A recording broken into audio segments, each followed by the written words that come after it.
first and you're last. You snooze, you. I mean, what? Sorry. Where am I going with this? Anyway, hi. Oh, I just peeked really badly there. Hi, Sam. How's it going?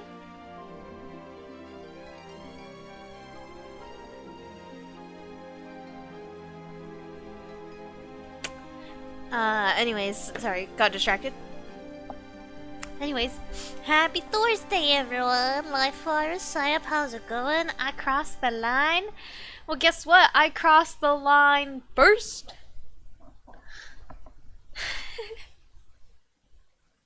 Anyways, how are you guys doing today? And who is ready for some Shibuya Scramble? Got him. Hey, I gotta admit that was a good pun. Okay, I crossed the line first. Meow. Hey, Gutson. How's it going? How you doing on this lovely Thursday? Yeah. Ooh, I almost had a stroke for a second there. Glad to hear you're well, Sampleton. I'm doing alright. Being chillin'. Today was chill. Yeah.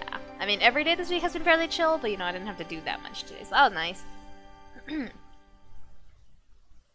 This game has a font similar to Smash Bros. Melee. Wait, let me look that up real quick. Smash Bros. Melee.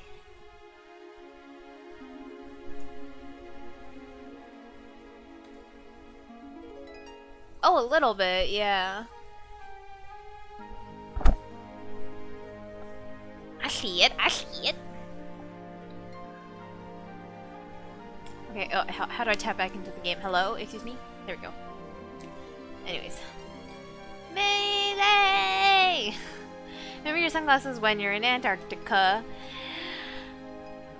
I wish I could go to Antarctica one day. Seems neat. But also, hello, Snow. How's it going?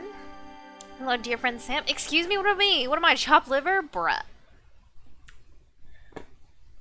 Grrr.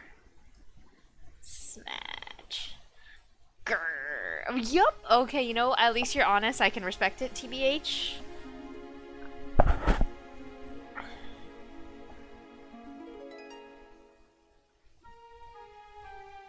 I think it's a parody. Oh, the Smash Bros. Melee comment.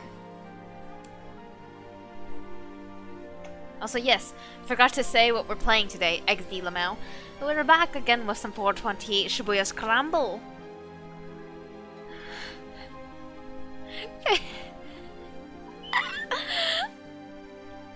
Ta-dun! Hangy has disconnected from the VC. How could you? How could you? You know what? I'll allow you this one since I said first. I crossed that line, so. Parodies nuts in your mouth. Oh, okay. Yeah. Got him. Shut up. Oh. I got. Anyways, we are back with Shibuya Scramble. We're gonna move on to hour 2 of the game. So we ended with, right? What's her face? I feel like it begins with, Osawa was her last name. Hitomi? Yeah. I have to turn down the audio a bit. Was looking kind of sus. Because Achi was trying to help her, and then some guy showed up at the door and pointed a gun at Achi's face, and we're like, oh no, bad news bears. And we don't know what's going on with Kano. He tried to chase the dude running away with the case, and yeah. My next Prime sub is in 2 hours. If you stream until then, I will resub. Alright, say less. Otherwise, you have to wait until Sunday for your Bezos bucks. Bezos bucks. Ah, yes. The universal currency. Charmander in Pokemon can die if his tail fire goes out. I know! Does anyone else remember that, that episode from, like, the very, very OG Pokemon anime? And Like, Charmander's waiting in the rain for someone who abandoned him, and he's like shielding his little tail with the big leaf, and oh. Speaking of Pokemon, I'm thinking about either getting Legends of Arceus or the new Kirby game coming out soon. And I don't really wanna, I only wanna buy one, so I don't really know which one, but down to take votes, because whichever one I buy, I will be streaming it. Because the Kirby game does look fun AF.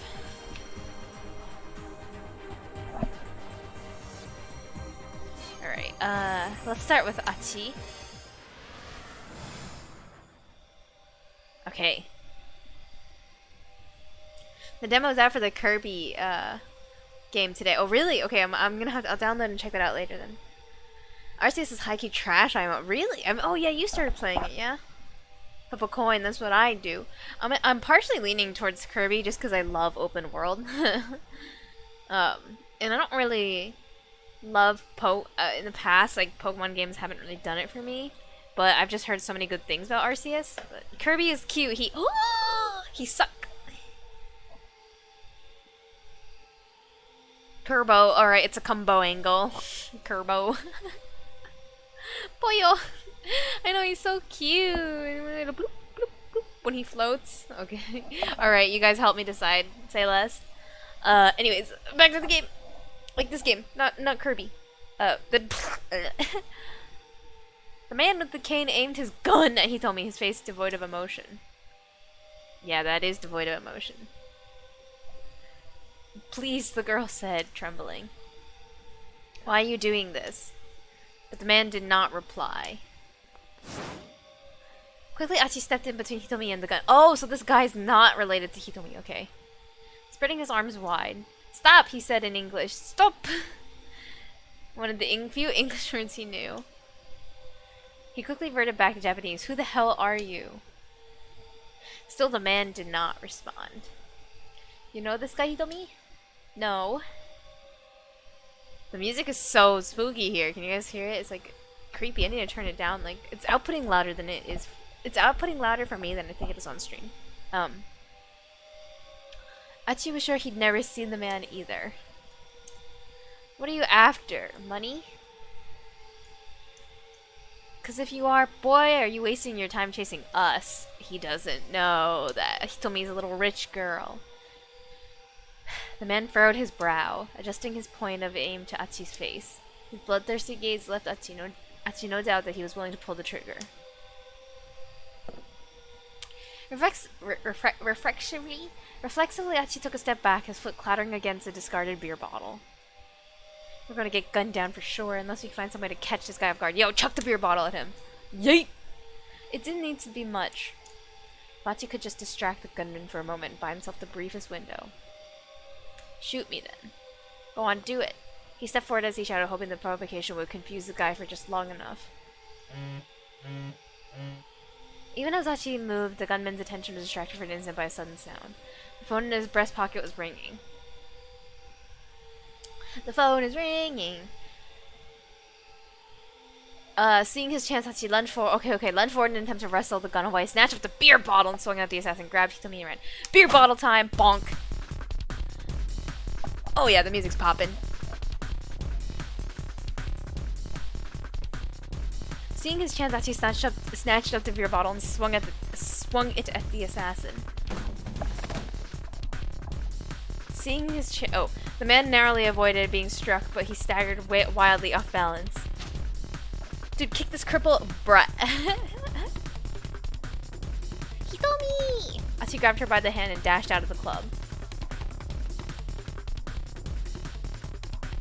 The two sprinted away through the side streets and alleys of Shibuya. Achi began to feel as if they were running in some maddening maze.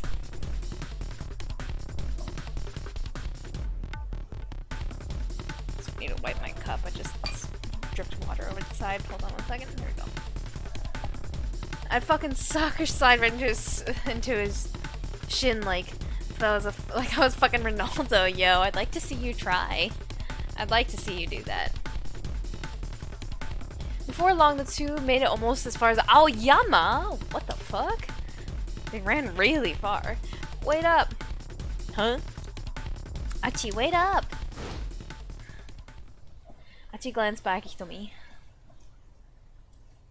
Oh, my bad. Guess we've been running pretty hard.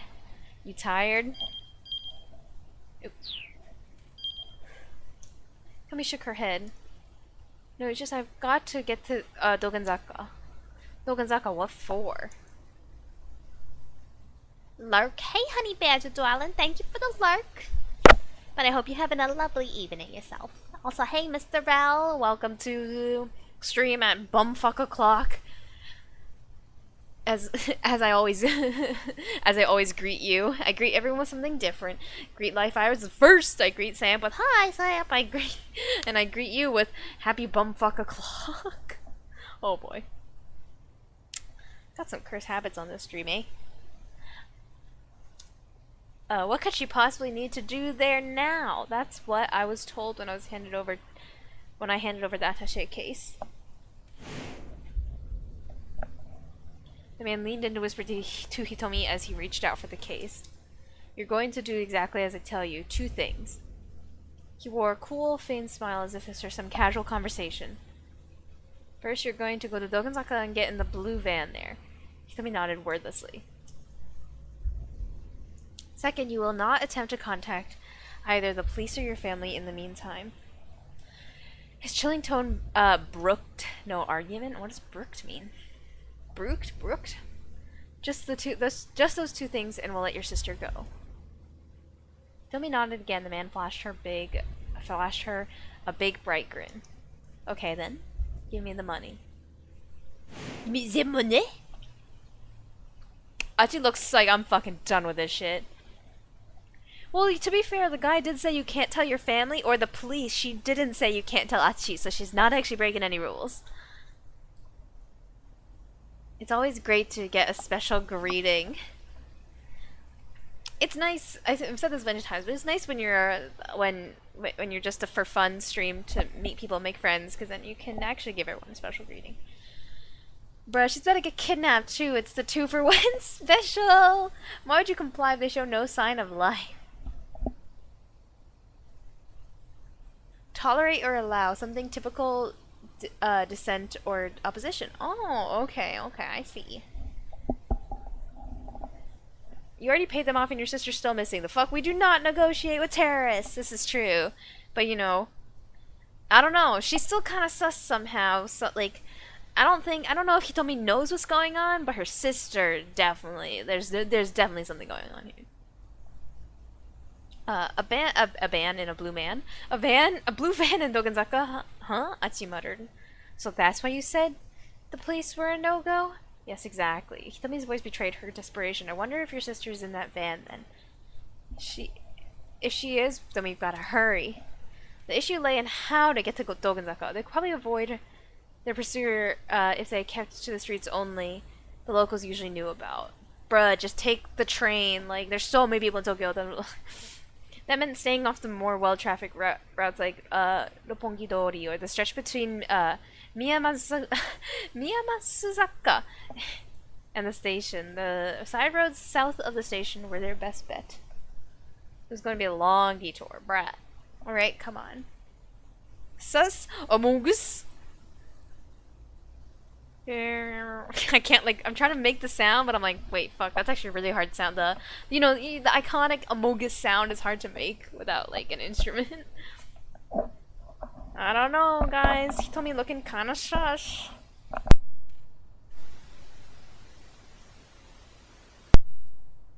Turning, Achi headed back the way they'd come. After a moment's confusion, Hitomi followed. Achi? There was a note of worry in her voice. Hey, don't sweat it. I actually live in Dogenzaka. We're heading right back to my old neighborhood. Hitomi bowed her head. Thank you so much. Hey, it's no problem. I had to head home anyway. Brian. Achi gave her a grin and she cracked a tiny smile of her own. What the heck? Is this a text emote or something? Wait a minute. Is this like an what? Is this a special character that just looks like a Mogus? What the heck? Hey, you two got a minute? Achi looked around. A pair of men approached from across the street. There's something shady looking about them. Achi's protective instincts kicked in and he stepped in front of Hitomi. If these guys meant trouble, he wanted to be ready. Achi's best boy, dude. We just want to ask you something. The younger the two men drew in closer and a sharp gleam in his eyes. Achi braced himself. Ask us what? You know where the Nokane building is? The man held up a flyer. It was for some sort of health food sales demo. Come on, man, the Nokane building. You know where it is or not? Achi knew the name. Wasn't that one of the buildings on the center guy? That was near Dokonzaka, the same direction he was going. No harm in helping a couple of lost dudes. Achi pointed them in the direction of the center guy. I don't like the thought of these two following Hitomi and me. Achi pointed them in the opposite direction from center. Honesty is the best policy. The hell kind of source? I know, right? Amogus, this guy looking. What is that? Is it a special character? That just looks like the Amogus dude? No harm in helping a couple of lost dudes. Achi pointed them in the direction of the center guy. Yeah, it's just this way. See, what the hell did I tell you? The ball. Oh! My bad, you were. Oh, okay, I thought they were saying you were right. This dude's a chump. And, like, I don't know. God, you couldn't find your way out of a paper bag with a map and compass. My bad, man. Get us a taxi. Word. Thanks, man. The strangers nodded to Achi. Sorry to bug ya. Whew. With that, the two headed off towards the main road. Word.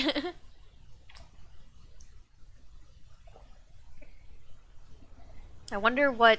I'm really curious to try that choice. Also, I slammed my... Not slammed, but I closed my drawer on my finger today as I was folding laundry, and my nail does not look...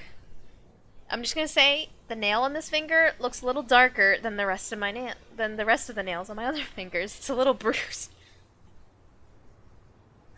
Ow. Anyway, the distraction. I got distracted. Achi and Hitomi hurried onward, following the sparsely trafficked side streets toward Dogonzaka. I don't think I even knew this part of Shibuya was here, Hitomi said as she looked around.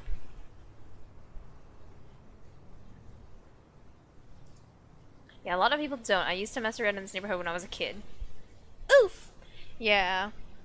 I mean, it's not bad, though. It doesn't hurt super badly, but it is just mildly bruised. Does anyone remember... I don't know, this was not long time ago. This must have been over a year ago now. Does anyone remember that time I told the story about how I closed the car door on my index finger? And so I went to yank the door open. Like, the door closed all the way. I went to yank the door open, but then my dad had already locked the doors, and so I was just standing there, like, in the parking lot, screaming. I'm like, unlock the doors! Unlock the doors! Because my dad's the type of person who will, like, lock the door from the inside as he's getting out, so then he'll just close it, and that way he will, like, not have to remember to lock the door. And so, like, the moment that door closes, like, it's locked. Does anyone else remember that? It was like a year ago. But yeah, that nail, that was bad. Me closing a clothing drawer on my hand, though, that's not bad. I wonder if the other guy would be like, huh, told you I was right, because it's the wrong way. Oh, maybe. I wonder if we're gonna run into them there or something. Oh, yeah, it was a bit of a bruh moment. Very bruh. If you mentioned it, I deleted it from my mind. Sounds vaguely familiar. Honestly, I deleted it from my mind too until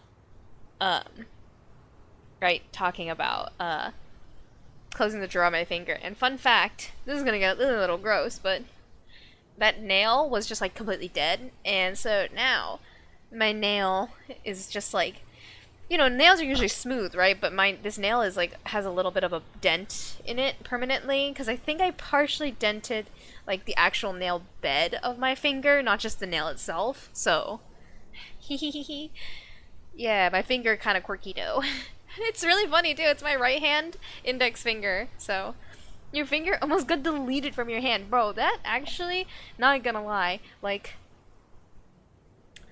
I've fallen on my face before and like split my head open. But I'm not gonna lie, closing that door, like slamming that car door on my hand, was probably the most pain I've ever felt in like 0.5 seconds. Because, like, I don't know, I remember the time I fell off my bike and I like landed on my forehead. That was like a bit of a shearing pain. Or not shear, sorry, an oozing pain. Ew, that's not a good word. index finger, more like intent finger. You know, all in the past now, so we bing chillin'. Okay, but let's really stop talking about my disgusting finger. It's not what... the area was a mishmash of rundown residences and office buildings. Almost nobody ever comes here unless they live or work on one of these streets. And check it out, over there, a rare first-hand glimpse of the Shibuya River. Huh. Have you always lived in Shibuya, Achi? Yep, born and raised. Achi bent down to pick up a piece of trash from the roadside. That's why I do this. It just pisses me off to see folk make a mess of this place. He picked up another piece of trash. I don't even have a job, so I just pick up garbage I don't have a job, so I just pick up garbage every day. Man, what am I even doing? Like, cleanup even matters right now. Or, like, cleanup even matters right now. Somebody took a long, hard look at his face. What? He demanded. What is it? You're a strange one, Achi. How so? Oh, that's so? She was right, of course. It was sort of strange collecting trash every day instead of getting a job. He had reasons for it, but they weren't important right now. Right now, the important thing was getting Hitomi to Dobenzaka. Wow, Zambledon, read the room. Whispers to you. Nice one. Is this how we whisper now? Are we whispering? A sudden angry shout broke the silence as they hurried along. Hey, hold it right there! Achino told me stop, but the shout wasn't directed at them. Further up the road, a group of thuggish-looking men were having some kind of argument. The man who was shouting had grabbed one of the others by the neck. Idiots, and you still got the gall to call yourselves SOS? The Studs of Shibuya. A youth gang operating out of Shibuya, founded by Achi Endo. The current leader is Suzumu Nishizawa. Yeah, you want some popcorn? I guess so. Inside voices. Yes, please. Passes the popcorn. But you're not saying passes the popcorn, right? I mean, yes, Suzumu, but the other men standing around look distinctly uncomfortable. It takes money to run an organization. No, I know, and since it's not like you're Achi or nothing, I thought you could maybe spare some help on top of that. Help on that front, boss. Hitomi looked at Achi when the stranger spoke his name. He smiled awkwardly, then turned back to the altercation. Shut your mouth, Suzumu barked. How dare you say Achi's name in my presence? Hey, Achi called out. XD. What's that about me? As soon as he saw him, the other men went pale. Achi kept his tone casual as he strolled up to the group. Suzumu, you can't just give a guy a beatdown in broad daylight. Don't want to shock the upstanding people of our fair city. Achi. Suzumu glared. Can we drop the pleasantries? Aight, Achi replied with a hint of a sneer. You got it, Suzumu. And I'd like to point out we're not on a first-name basis. With that, Suzumu turned and stalked away. His buddies followed suit, leaving Achi and Hitomi alone again. What the heck? Did you know that guy? Hitomi asked. His name's Suzumu Nishizawa. And yeah, I know him, or thought I did. Used to be friends, way back. Me and those guys were all part of the same crew, but I bailed a little while ago. Achi fell silent. To his great relief, Hitomi didn't pry further. The live virus is narrating his actions as if he's Morgan Freeman. Who wants some chalky milk? I want some chalky milk! Oh, sorry, shh.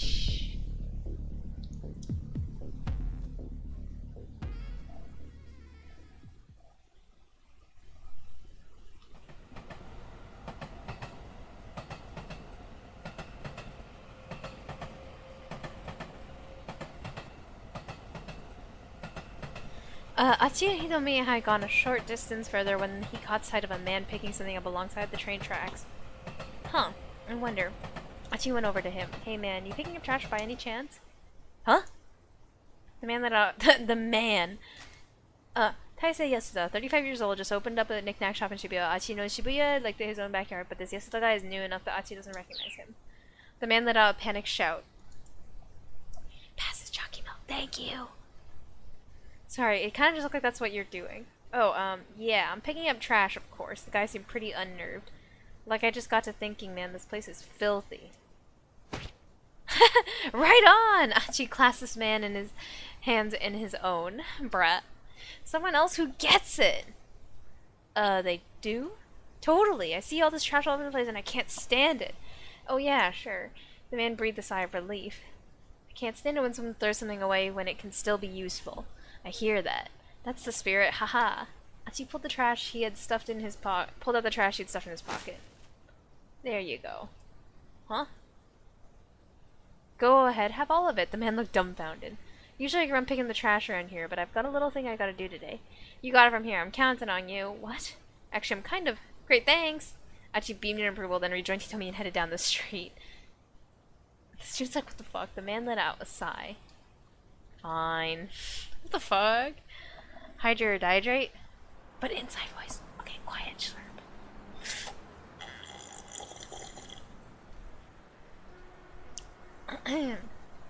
Posture check? Actually, I'm gonna stand up.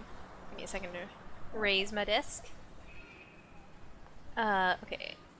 Slipping through a narrow back alley, they came out near the top of Dogenzaka. Hachi looked down the hill, but he didn't see a blue van anywhere. He and Hitomi started making their way down towards Shibuya Station. Hitomi muttered to herself. I don't see it parked around here. Her face twisted up with worry. It was a lot harder to find street parking closer to the station. Hitomi, hold up. Achi had a sudden idea. He darted into a nearby soba restaurant, motioning for Hitomi to follow. Heya, he called out to the proprietress. I can't speak proprietress. A sharp-eyed, middle-aged woman. You're looking as lovely as ever today, I see. Oh, Achi, are you done collecting trash for the day? Oh, it was like, I hear Japanese. They're listening to the radio. It's very, very quiet. I'm not sure you guys can actually hear it on stream, but... The lady took a look at Hitomi, her eyes lighting up. Maki Yoneda, when she was 19, she happened to stop by this place and was captivated by the chilled curry soba. By day's end, she had decided to make the restaurant her new home, married the owner at age 22. Bruh. And they managed to the establishment together. Last year, her husband of 30 years passed away. Now she safeguards the generations-old secret of chilled curry soba on her own. Is this your girlfriend? Oh no, it's nothing like that. The proprietress was undeterred. XD, Asian aunties. Oh, she looks just like a model. Spitting image of me at that age. XD! Achi got himself a girlfriend. My. Achi's got himself a girlfriend. Eee! Big Obasan energy. Chilled curry soba sounds so good. Let's get it next time. Tomorrow's pizza day, Life Fires. I said, it's not like that. Don't stop embarrassing me, Maki. The woman waved Hitomi over. Bruh. Now, you know Achi's got a bit of a mouth on him, and he's not the sharpest tool in the shed, but he's a sweet boy. Bruh moment. Okay. Hitomi forced a polite smile to her face. He'll try to deny it, but don't you listen. Has he told you about Suzune? Man, please. And Achi jumped in on the conversation. You gotta hear me out. Pizza day, yeah! Life Fires and are gonna get some pizza tomorrow. It's our Friday. Well, it's not. We don't necessarily get pizza every week, but it's our Friday night ritual to get din and stuff our faces and actually go home so full that we think we're gonna throw up. Can I have some? Here, yeah. Just. You know, I'll fold it up like a paper airplane and you send it on over. Send it.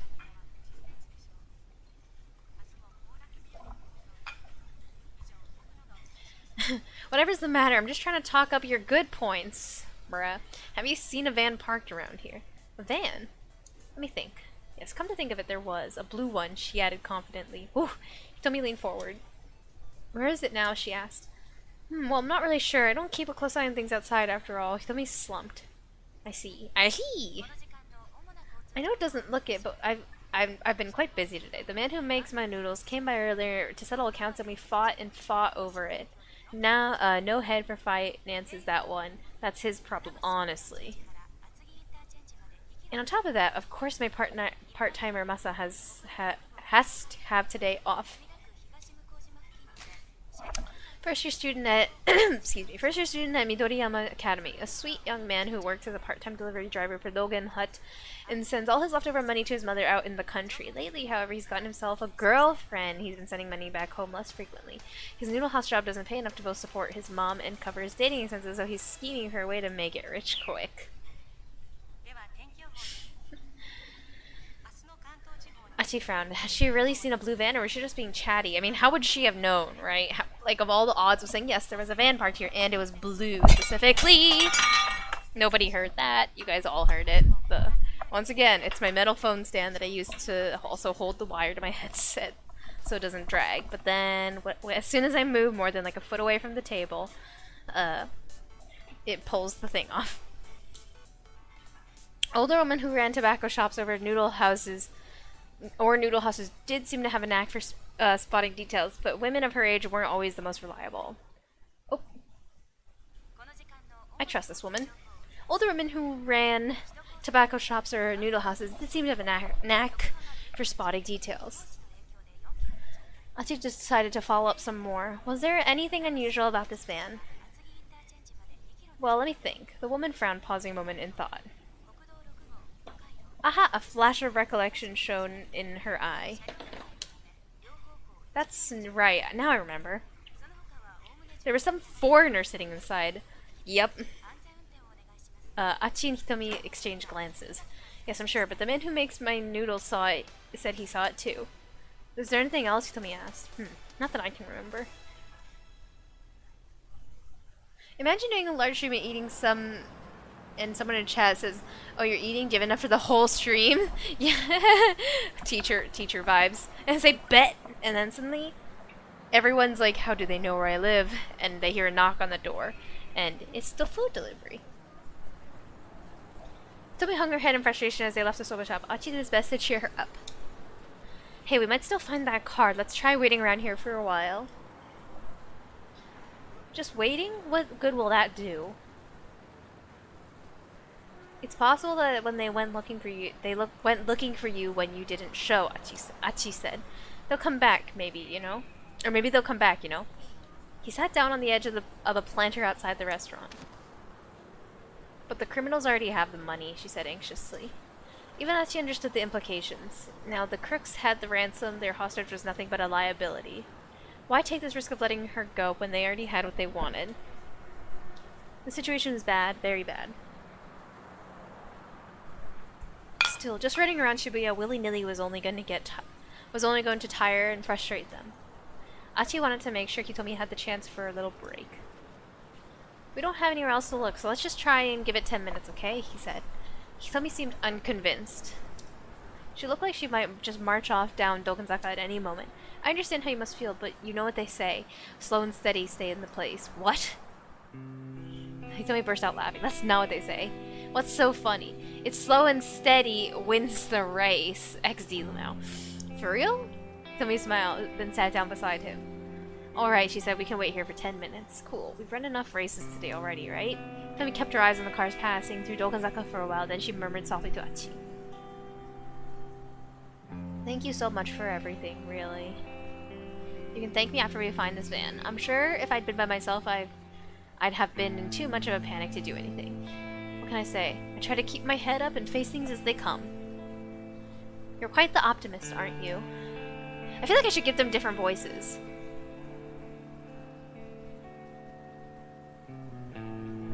I don't know. Achi grinned. He tried to recall what optimist meant. He was pretty sure it had something to do with doctors, or maybe glasses. That's an optometrist. Dum-dum. The shy, sweet look on Hitomi's face as she said it, though, made him figure it probably wasn't a bad thing, whatever it was. Aww. He's cute. Achi, best boy! Cars drifted on by, one after another. But they saw no sign of a blue van. After a while, even Achi began to grow impatient. This was starting to feel like a waste of time. And then...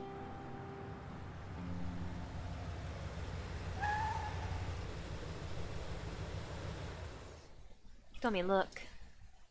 There it was. Whoa, he hit a keep out point, okay.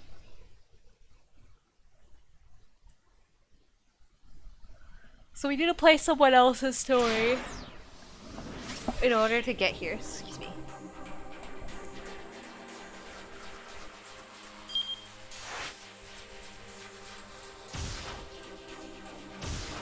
Okay, let's do the bear, Tama. Handing out samples. Suspense. Sus.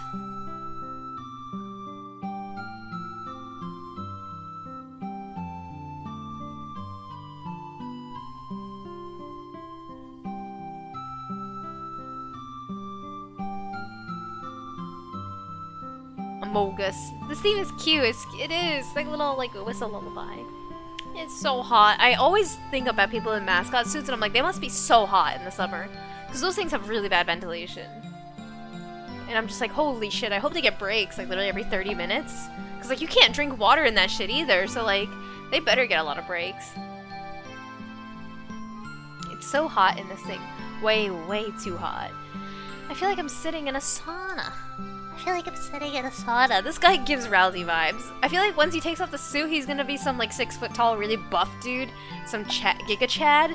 But I'm gonna give him the Rousey voice while he's in the bear suit. Everyone else on the street looks nice and cool. But here I am, getting treated to my very own personal midsummer heat wave. Ventilation, that was a good one.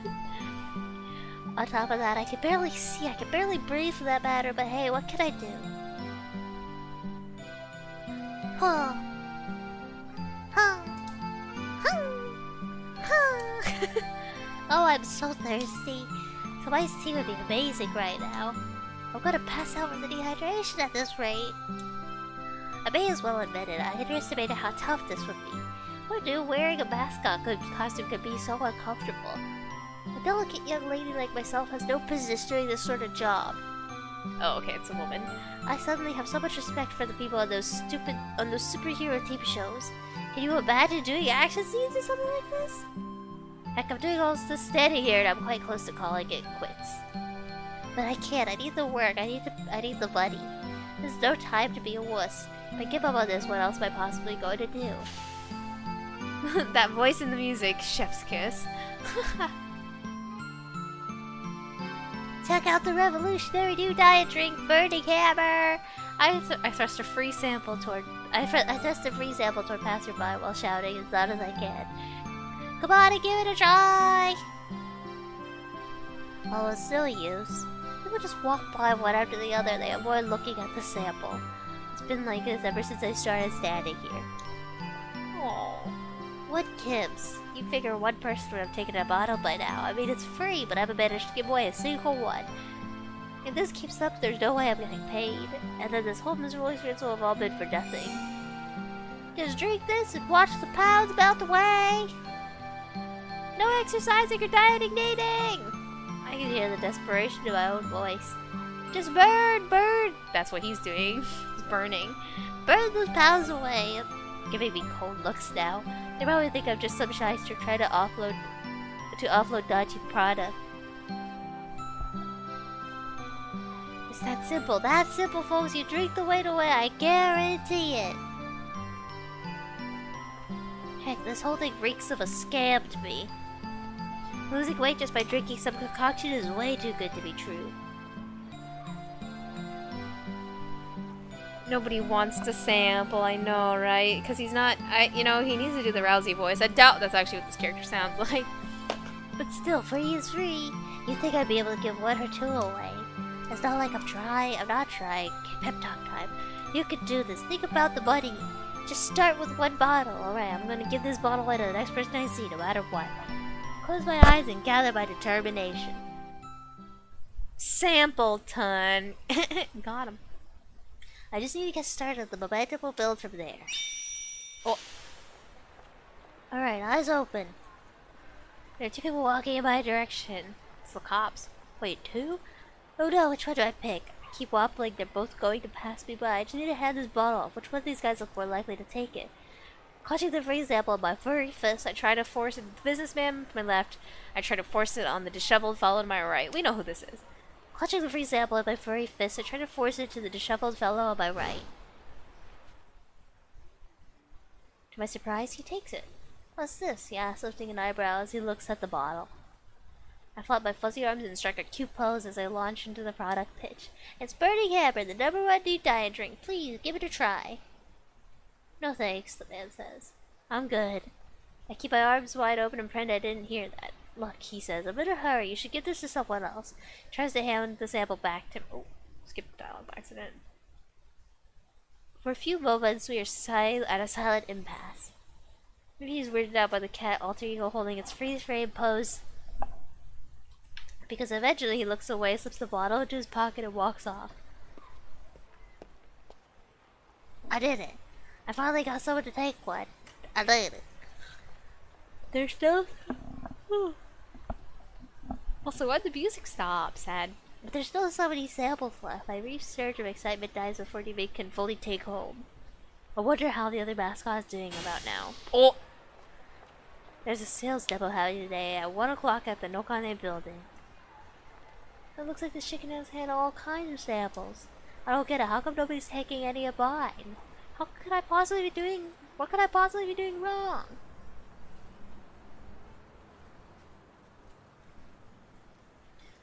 I look at the clock. It's a little after 11. My morning of wandering around hockey diet drinks is just about over. I'll need to get ready to head over to the sales depot. I'd love to take the costume off, but then I have to carry it. The samples I haven't given out are almost too heavy as it is. Bro, just toss them. Oh well, I might not have gotten results, but I tried my best. I sure hope they don't withhold my pay or anything. Hey, what gives? You got that many left? The chicken. The chicken speaks with a female voice. Yeah, I reply sheepishly. Nobody seems to want to take mine. Yeah, well, I mean, are you looking for the right targets? Huh? Like groups of girls and bored-looking older ladies. Those are the types of people that gotta be gunning for, you know? Wow, I hadn't even considered that. Now that she says it, it seems so obvious. This is a diet drink, after all. Yo, that's sexist. Of course I'm not gonna have any luck trying to voice it off on random guys. Oh, whatever, the chicken says. Here, give me the samples you've got left. I hand over my samples and the chicken dumps the whole lot into her basket. I'll drink whatever's left so don't find out you didn't pass them. What?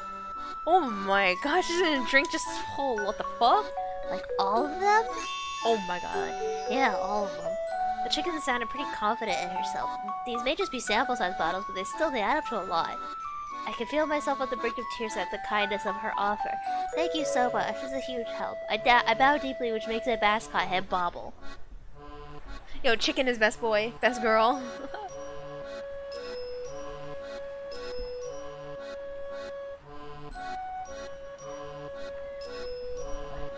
Leaving the station behind, we head down Center Guy towards the Nokane building.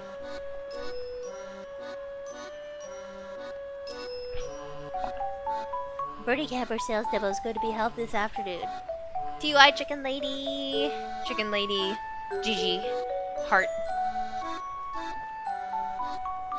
The job's supposed to pay us 10,000 yen for the day, but if we could sell at least 100 bottles of the demo, we'd promised another 10,000 on top of that. Oh shit, that's a lot of money. I need to make sure I sell those 100 bottles. I need that 2,000 yen, 20,000 yen. I need it ASAP. That's like 200 bucks. We arrive at the Nokane building, a run-down multi-tenant office complex. We head into the room where the Burning Hammer sales demo is taking place. Oh, so good. Stop reading the rousy voice because it's too much.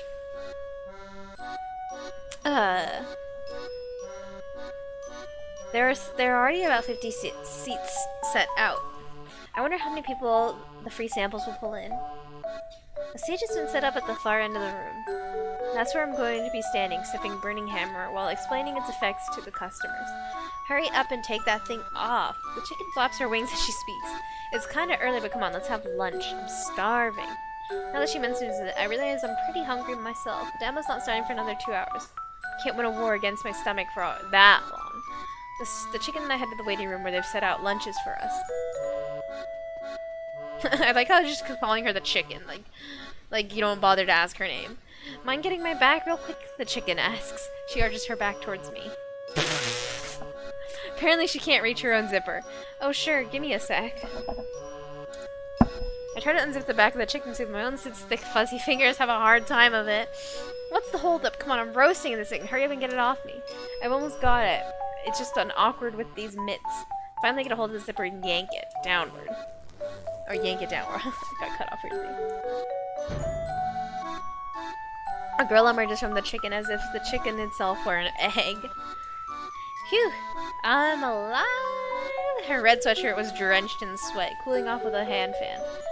Sorry, but would you mind getting mine too? I asked. Yeah, okay. Turn my back to the girl. I hear metal clacking behind me. At long last, I'm about to be free of this 5-ton fursuit. Oh, no, is it stuck? The girl mutters awkwardly. A spike of anxiety hits me. What's wrong, I ask. Yeah, there's no go. The zipper's busted. What? Yeah, sorry, this thing ain't coming off. What? My vision goes dark. No, no, no! I tug desperately at the costume and no luck. I'm trapped inside. Well, what the crap? We can talk to the boss when he gets back. The girl says, I mean, we're not like... It's not like we can cut it off. Cut off you with scissors or anything. She sounds entirely unconcerned. It's so unfair. I need to get out of this stuffy, sweltering steam bath as soon as possible. Poor cat lady F. I know, right? All I can do is clench my fists in impotent rage. But anyway, good work out there today. The girl continues. I'm Chiko Sugi, by the way. You can just call me Chidi. She smiles as she introduces herself. I mean, I'm a pretty cheery gal, after all. She breaks into a hearty guffaw. Oh, sure, I say. It's nice to meet you. Yeah, for sure. So I guess you're not going to be able to eat lunch in that get-up, huh? That's right. What should I do? Don't sweat it. Just leave it to me, huh? I'll eat both the lunches myself, bruh. Chidi doesn't even wait for me to reply before reaching for my lunch. It'd be a shame to let it go to waste, she says. Bruh. She makes it sound like leftover food is a bigger concern than my hunger. I can feel my appetite stirring all the more as she devours my meal, a satisfied grin on her face. Stop this lady, tackle her, my lunch. She's not okay, chicken lady ain't best girl anymore. She's dead to us. A faint, pathetic gurgle rises from my belly. It's just a cheap little prepackaged box lunch, but right now it looks like a feast. So what's your name, Chidi asks. Her cheeks are still packed with rice. My name? Yeah. Oh, it's, as I struggle to think of an answer, my eyes alight on the piece of tamagoyaki clutched between Chidi's chopsticks. I forgot her own name. The yellow slab of lightly grilled egg wobbles to and fro. I can see the inside from the way it's been sliced. It looks somewhat undercooked. Come on, what's your name? Oh, right, Tama. It's Tama. You mean like the famous cat? Well, ain't that fitting. Chidi chortles and stuffs the piece of tamagoyaki into her mouth and takes a big swig of iced tea. Hey, Nuru, how's it going? How you doing? What's good in the hood, my dude? Also, slurpy slurpy. Hi, posture check. Oh no. I need to mute. Hold on.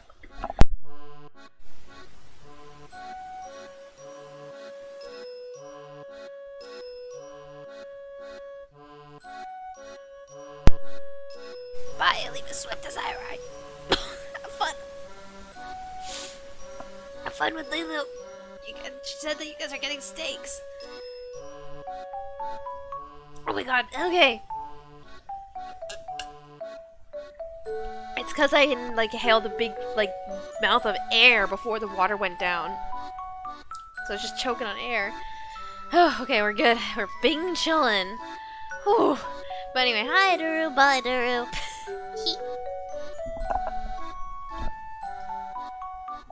I'm beyond jealous. Yo, Chidi's a bitch. I wish I could gorge myself on those lunch boxes until I'm full to bursting. Heck, even a cold glass of iced tea would be a lifesaver right now. I'm so thirsty, I'm starting to get all dizzy. Maybe I really am getting dehydrated. This isn't good. If I don't do something, I'm going to pass out before the sales demo even starts. Then I remember something. The zipper down my back might be busted, but I can still take the head off, right? That way I'd at least be able to eat and drink stuff. Alright. So I had to grab the head in both hands and yank it upward with all my might. Rock my head back and forth good and hard. Ask Chiri to assist me. Would you mind helping me pull my head off? Seems dangerous to do by yourself. I decided to ask Chiri. Would you mind pulling my...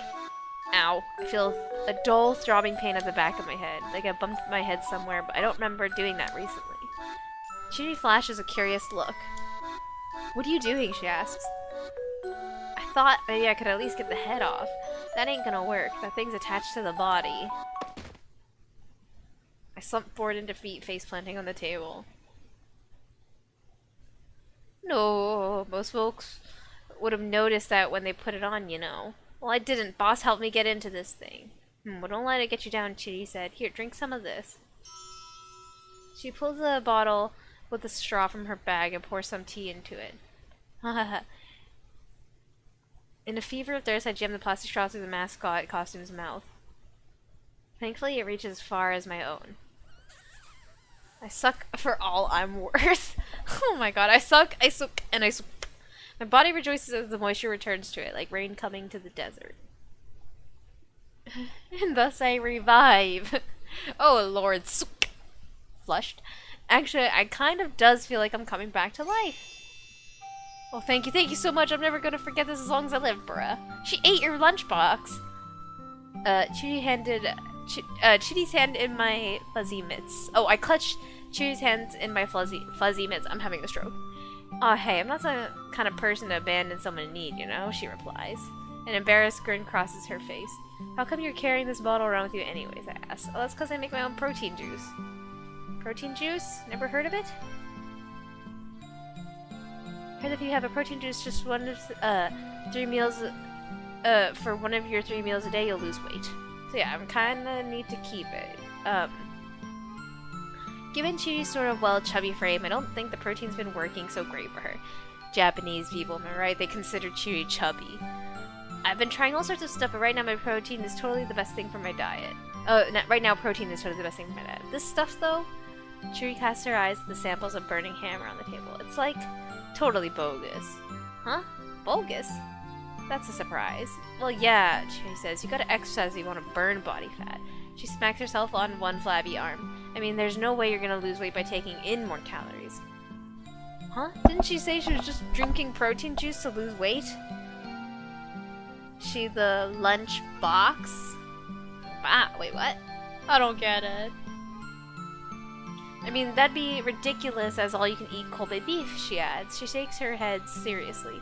I'm not sure about using all-you-can-eat anything as an example in a discussion about weight loss.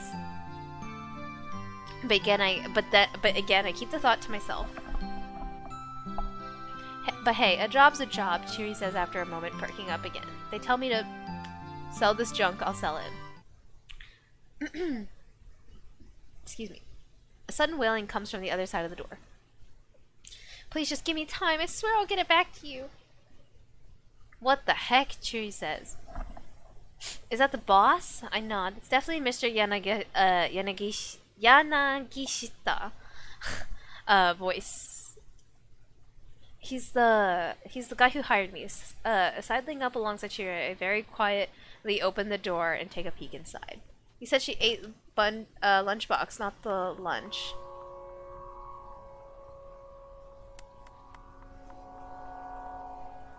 She ate the lunch box. She ate the box itself. Yeah, I wanted the box. Best part of the lunch, the meal. Yanagishita is my favorite character in this whole thing. Oh yeah? Mr. Yanagishita. Yanagishita. What's the inflection on it? Yanagishita? Is it like Yanagishita? Or... It's probably Yanagishita. Yeah. Is down on his hands and knees begging while two uncouth looking men glower. Oh, these are the guys we helped to the building. Just a little more time, that's all I ask, he pleads. Once I sell this stuff, I can pay you back. I see a tiny bottle of burning hammer in his hand. Just a little more mimics the middle-aged fellow. I just gotta sell this. We've heard enough of that out of you. Yeah, the younger guy sneers. Giving you more time. We ain't giving you any more time, so quit asking. But I really just need a little more time, a little longer this time. Please, you gotta believe me.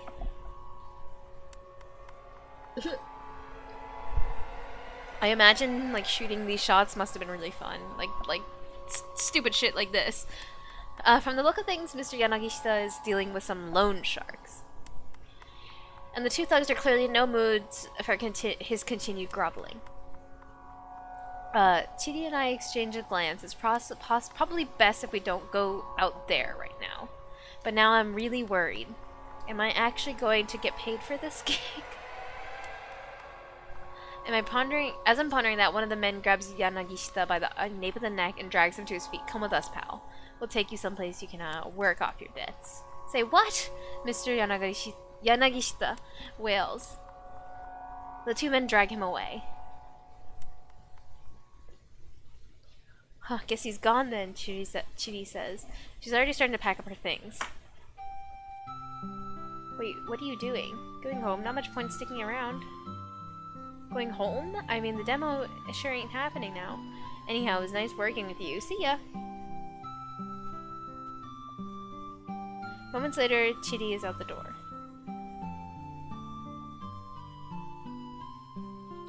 Now what do I do? Oh.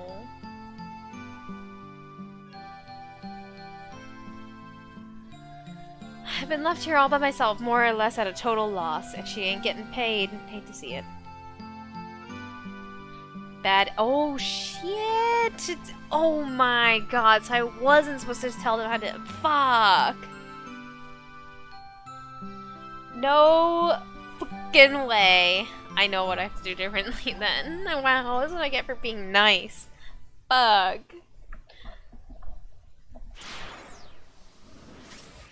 Alright, alright.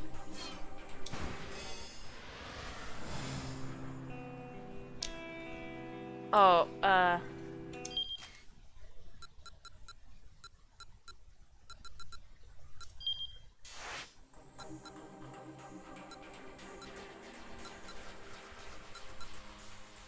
it was here, right?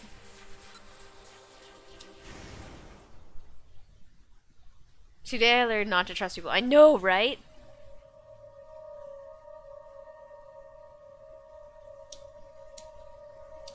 So do I have to play through the whole chapter again?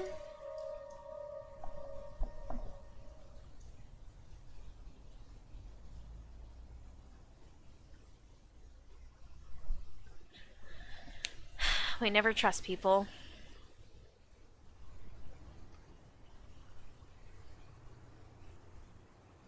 No, just change the decision. You can go back to the time chart. Okay.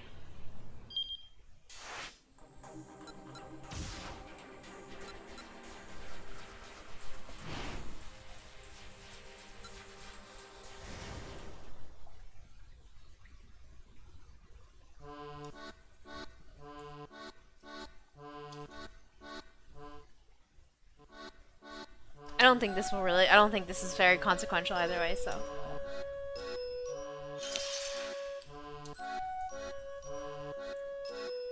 How do I skip through the dialogue again? Or is there no option for that? I can't quite remember. Bonk. Hold down? Oh, okay, yeah.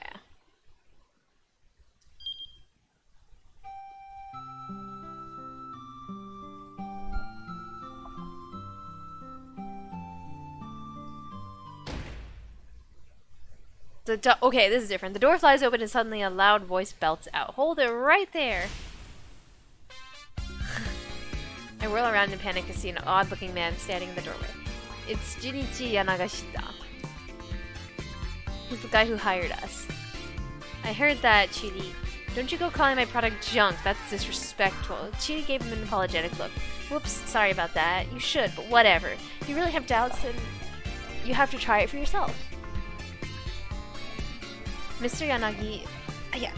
Yanagishita, sorry, I just had to adjust my chair, pulls out a bottle of burning hammer from his coat pocket. Hey, no, I just knocked. I was trying to fix the curtains. Oh man, I feel the cold air coming in from the window now. It's gonna be really cold tonight. Sorry, got distracted. At first glance, it looks like some kind of energy split, but the cheapo label gives an immediate impression of sketchiness. Go on, Yanagishita says. Give it a go. Chidi reaches out to take it. But no sooner does she grab the bottle than Mr. Yanagishita, oh my god, it's hard to pronounce his name, shouts out once more. Wait, hold on. What? Chidi squawks. What gives?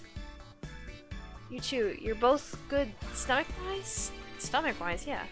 Drinking this stuff on an empty stomach can cause some pretty nasty problems. Just make sure you eat or drink something beforehand. Doesn't matter what, really. Wait, nasty problems? Yeah. Such as what, I ask? I'd rather not say. Exelamau. Just call him Yama. That's better. We're gonna... Jimmy T vibes. He does have it.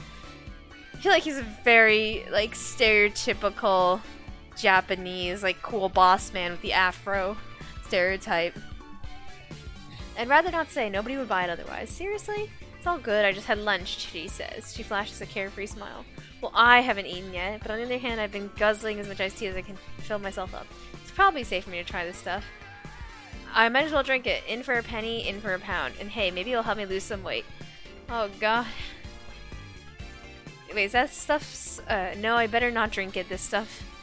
I better not drink this stuff. It's not even particularly appetizing. Wait, is this that stuff that gives you visions or something? We don't eat it. We don't drink it because we haven't eaten yet. I better not drink this stuff. It's not particularly appetizing. Chewie twists off the cap. Bottoms up, she declares, and proceeds to nosily gulp her bottle down. It doesn't seem like she minds it. Maybe it's actually pretty tasty after all. Huh? Aren't you gonna have some too? Yana flashes me a look. I guess I might as well try just a little bit. Stick the bottle burning hammer into my mascot head mouth. Bro, just take the costume off. It has an unexpected smell like curry. Ew! Getting my own lips on the mouth of the bottle, I gulp down the liquid inside. Huh? Doesn't taste like anything. A handful of seconds go by. What the heck? Feels like a firecracker just exploded inside my mouth. Now it's spicy, way too spicy. It's just like I swallowed chili powder, a chili pepper coated in curry powder. Before I know it, I'm sweating bullets. Well, you sweating? Mr. Yana asks. It's like a whole lot you are, aren't you? Why does he sound so happy about that? That's right, there's the magic of burning hammer at work. Chidi and I are lost for words. Burning hammer. Drink all you want and just burn those pounds away. How's that sound? Pinky, you have my attention. Is it spicy? I do like spicy.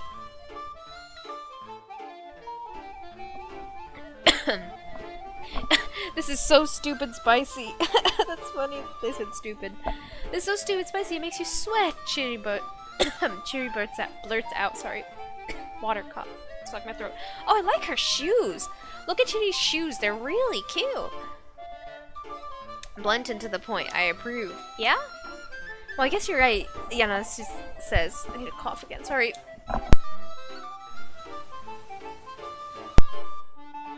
He hangs his head. What is in this stuff, I ask? I can still feel my tongue tingling. Heck, my body's almost too numb to move. I'm so shocked I even forget to properly get angry. So it's this health food product that I got imported from America a few years back. Yana explains. But the import agency went out of business long after and couldn't move the merch, so I bought up the whole lot, everything they had in their storehouse. Spent all the money I had on it. Chiri raises an eyebrow. How much did it cost you, she asks. 1 million yen for 300 bottles. 1 million yen? Right. I can scarcely believe my ears. 300 bottles at 1 million yen for the lot. That's roughly 3,033 yen a piece. Each one of these teensy little bottles costs over 3,000 yen? You got ripped off, man, Chiri says. You really think so? Yeah, you're probably right. He hangs his head even more despondently. This sort of thing they'd sell in a 100 yen shop. This is the sort of thing they'd sell in 100 yen shops or something. Ouch. Chidi moving in for the kill. 100 yen shops, really? Mr. Yana lets out the heaviest of sighs. I'm starting to feel pretty bad for the guy, actually. Don't let it get you down, sir, I said, hoping to comfort him. But Mr. Yana just let out a sob-choked sigh. I try again. It'll be okay whether or not it helps you lose weight. It is spicy and it does make you sweat. I'm not sure I follow, Chidi says. How much you selling these bottles for, boss? 15,000 yen per bottle. What? Chidi's jaw practically hits the floor, mine does the same. No way. Nuh-uh, no freaking way. Calling the price point absurd wouldn't begin to do it justice. XD. Look, selling it at that price is my only option. I need to cover my costs. Anyway, please, I need you both to work your hardest. Apparently he's committed to this insane course of action. Okay, she replies. It's more like a sigh than a proper response, but I can't blame her. As for me, I can't even find the words. I'm so flabbergasted. Or just sit there and just don't speak. Isn't this just a scam, sir? I can't even find the words. I'm so flabbergasted. Hey, I try to remember. Sorry, what was your name again? He interjects. Oh, right, I'm Tama. Why are you still wearing your costume? I stumbled my way through an explanation. Wow. So then are you gonna do the sales demo like that? Well, if I can't take the mascot costume off, then I don't have much of a choice, do I? No, that won't do at all. I hired you to be a model. If you're wearing that thing, then what's the point? I'm at a loss for words. The point is exactly what he's missing. It's not like I'm wearing this setup because I want to. How about we just cut it off you? Chidi says with a big grin. She pulls out a massive pair of scissors out of her bag. Whoa, no, you can't do that. That suit's a rental. I don't want to have to reimburse them for that thing. With the power of friendship, I shall surpass. And also with the gun I found. You found a gun? Where'd you get the gun? Can I have a knife? Who carries around a massive pair of scissors? I know, right? Yo, Chidi kind of weird. She's kind of quirky, though. Maybe you could have someone from the rental place come down, Chidi suggests, before helping herself to the rest of my lunch. Oh, hey, good idea, Yana says. He seems to be making an effort to calm himself down, at least. Just try and grin and bear it until then, Tama. Well, I guess that's that then. XD. I'm sure we'll get it off eventually, I say, hopefully before the demo. That's the spirit. I really need you to be my model. A model, huh? It's flattering, but I can't help but wonder, would I be any good at that? Well, this is no time to be timid. I need that money, no matter what. She's a serial killer for sure. My troubles all started earlier this morning. I was at a knick-knack shop on Sendergai. I'd happened to pass by and I'd spotted a red necklace on display in the storefront. And I got this weird sensation when I saw it. You could maybe call it déjà vu, something like that. It's as if I had been drawn to it somehow. Nekudesu. This was mine. I was sure of it. I wanted it. I know I needed to make it mine. As soon as I possibly could. That's how strong the feeling was. The price was 40,000 yen. I checked my wallet repeatedly, but I only had 20,000 on me. Nonetheless, I needed to have it. There was just one question. How? Just steal it, Fivehead. What? Somehow I managed to drag myself away from the shop. Just a few minutes later, I ran into Mr. Yanagashita.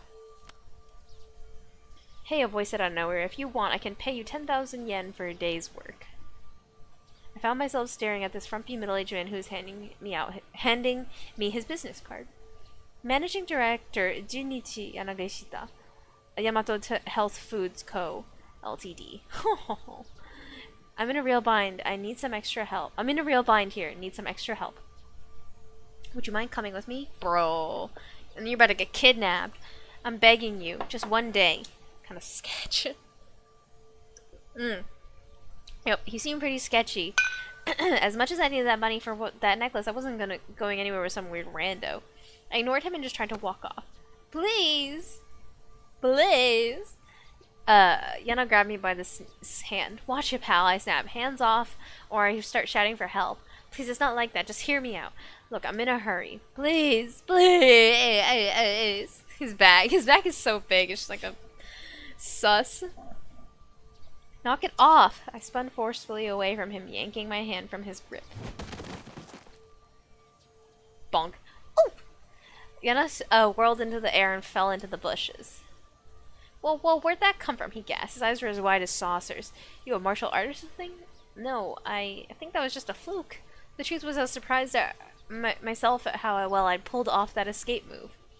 Okay, then. Look, I'm sorry. Can you give me a hand? No way. No, I mean, give me your hand. My hip's killing me here, man. Ah, ow, ow, ow, ow. I guess the least I could do was help this guy get to his feet. Look, why are you hounding me so much? Please don't be angry. The moment I saw you, I just felt it. You're the only person who can possibly do this job for me. That aside, my interest was admittedly piqued. What kind of job? I need a sales rep for a health supplement. I want you to do PR as a dieting success story for my product. Sorry. Just look at you. You have the body of an actress. The sales are going to go through the roof. Well, it was hard to feel too offended when he told me that. The job didn't seem as fishy as I'd initially expected. It seemed pretty fishy to me, girl. Alright, maybe I'm interested, I said. There's just one thing. Whatever it is, I'm sure I can handle it. I need 20,000 yen as soon as possible, so if the day only pays 10,000. Alright then, if you can sell 100 bottles at our sales event, I'll throw in another 10,000 yen as a bonus. How's that sound? I certainly couldn't think of any other way I was going to earn 20,000 in a single day. This might be exactly the break I needed. You've got a deal. You have my services for the day, I said, bowing my head. Yeah! Oh my god, the bag has the cat ears on the suit sticking out. What about your hip? Huh? Oh yeah, it's better now. All better. Fixed itself just now. Bruh. Yana bowed deeply as I gave him a dubious look. XD Lamau. Is that... The girl kind of looked like Hitomi. It's not her twin, right? Look, I'm sorry, he added hurriedly. I wasn't trying to pull a fast one on you, honest. I was just scouting for talent and I saw you and, well... Was trusting this guy really the best idea? I was starting to worry just a little about whether he'd actually pay up. Look, I've staked everything on this sales demo later today, he went on. This is the make or break opportunity of a lifetime. Sure. I'll be honest with you, I'm in a ton of debt. 2 million yen. 2 million. Yanagishita's tone had taken over a feverish intensity. If I don't pay it back by the end of the day, then boy howdy am I up a creek without a paddle. How'd you even get into a situation like that? He gazed skyward, a far-off look in his eyes. Because even if he knows he has no chance of winning, sometimes a man just has to stand and fight. But I guess a girl like you wouldn't understand. He laughed and smiled at his own words, but he was right. I sure as heck didn't understand in the slightest. Anyway, real quick, could you put this on? Mr. Yanagishita briskly rummaged through his bindle, then thrust a cat costume out toward me. What? Here. Right? Before the sales event, you gotta hand out some samples. The job's already started, you know? And with that, Mr. Yanagi went about him getting me into the mascot suit. Honorable. It's true. I can respect this guy, kind of. Looking back on it, it was a pretty ridiculous turn of events. Still, if I was going to get my hands on that necklace, I had to take the chance that this job would pay out.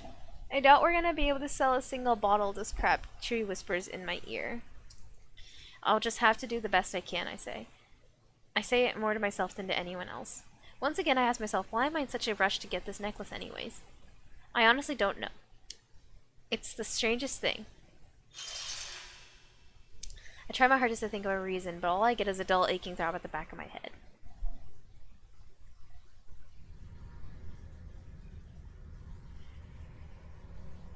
Oh, is she gonna pass out? It's the same pain I felt earlier, as if I'd gotten a good bonk on the head or something. Bonk.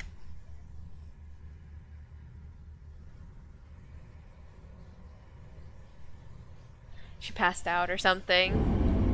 Okay, that's the end of her chapter. Pog.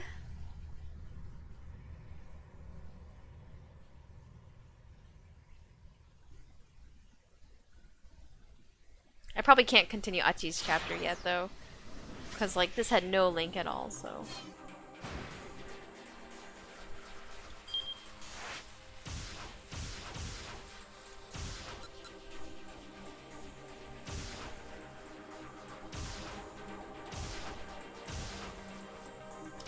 Let's play Kano's chapter, because, you know, he is a familiar dude. Nailed it. First try, baby. Easy. GG easy. Totally didn't accidentally let Mr. Yanagi get killed, like, taken away. As he wandered through the back alleys, Kano gritted his teeth.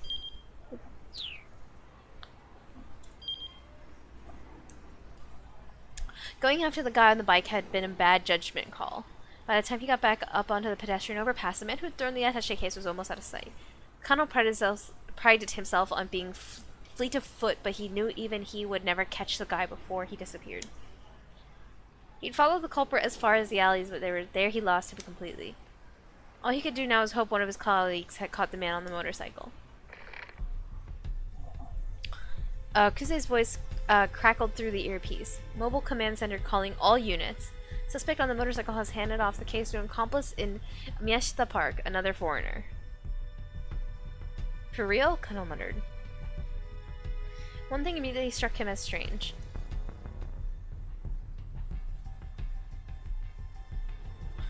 Why hand the case off to someone else at all? Why not just escape on the bike? The man with the motorcycle dumped the bike and fled on foot. We've retrieved the bike and run the plate, and we've determined it was a stolen vehicle.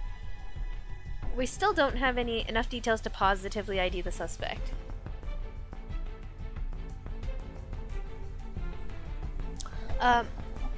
The suspect now carrying the attaché case is heading through Dogonzaka, also on foot.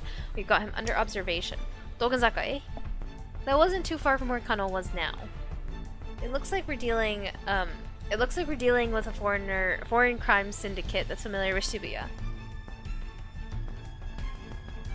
All units head to Dogonzaka. But do not, I repeat, do not attempt to approach the suspect with the case. Let's see where he goes. Kano nodded to himself without knowing more about the Crook's MO. Letting this guy go for now was probably the only right call. I just want you to all know one last thing. Kuze's tone grew more solemn. Whatever happens, I know I can count on each and every one of you. Don't disappoint me. Don't disappoint me. Wow. Don't disappoint me. Over and out. Kano had the unsettling feeling that the message had been meant for him. Yo, it's not all about you. Main character syndrome out here? He doesn't even know he's the main character in a video game right now, though. Right now, it's now or never. The sudden appearance of this syndicate and its bizarre actions were rapidly moving things beyond the jurisdiction of both the MPD and the local police. Mustering his resolve, Kano headed for Dogonzaka. Kano pulled his cell phone out of his pocket. It was Numi calling. She knew full well he wasn't supposed to be taking private calls while he was working a case. Maybe it was an emergency? He decided to pick up. Numi? Sorry. Are you in the middle of something right now? Kind of. Is this an emergency? Well, yeah. So I'm in Shibuya right now, and... Shibuya? Why did she have to be in Shibuya now? All places. So, my father came down from Nagano all of a sudden. What? Numi's father, Shizuo, had been staunchly opposed to the two of them getting married. Kano had visited his home many times, but the man never even deigned to meet him. Yeah, he told me to tell you he wants to meet with you. What? Now? XD. Kano blurted out the words with more alarm than he intended. I told you you were busy working, but he said he'd wait. This can't be happening, Kano whimpered to himself. I'm sorry, I know he can be demanding. That's not the issue. Her dad offering to wait made it harder for him to refuse. Alright, Kano said, but I'll have to call you back later, okay? I really am sorry. I'll be at a cafe called L'Autric. It's by the train station. Numi hung up. For a long moment, Kano stood dazed at his phone, as if keeping up with the case wasn't stressful enough.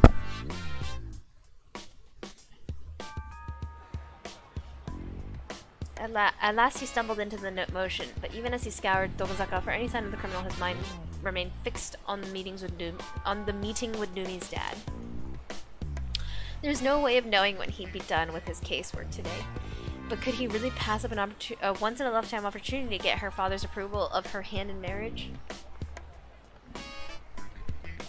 Maybe he could slip away for just a bit? There were plenty of detectives still tailing the suspect. Taking 15 minutes or so to meet with Shizuo would be a big deal. Would be such a big deal, wouldn't it? Or wouldn't be such a big deal, wouldn't it?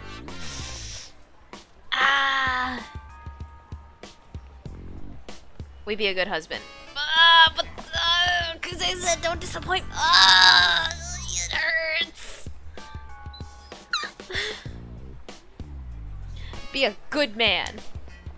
Family first. It's now or never, Kano decided. His future happiness depended on winning over Shizuo. Simp. Super into mashed potatoes. Simp. We got a simp in the house. He might not have the opportunity later if the kidnapping case wound up going south. He'd just have to make sure he didn't linger too long. Numi better be cute AF. I mean, she looked like an actress, eh?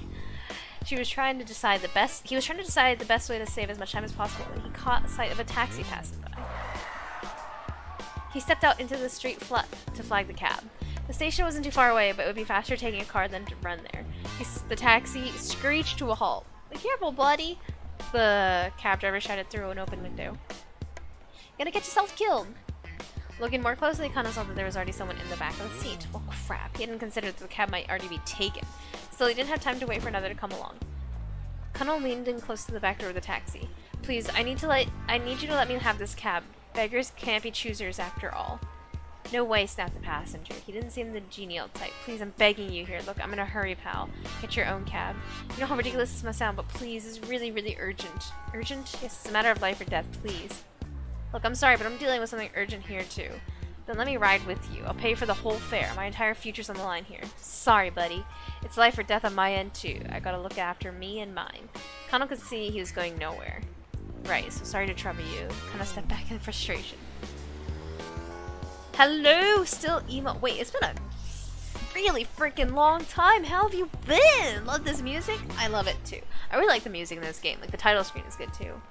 But anyway, sorry. Very long time no see. How have you been? My dear. Maybe she looks like Steve Buscemi. Brett. I know, I keep missing your streams. They're at a pretty inconvenient time for you, no? Because you live... Correct me if I'm wrong, but you live in like a European time zone, right? Or am I getting it wrong? I feel like I'm getting it wrong. Oh no.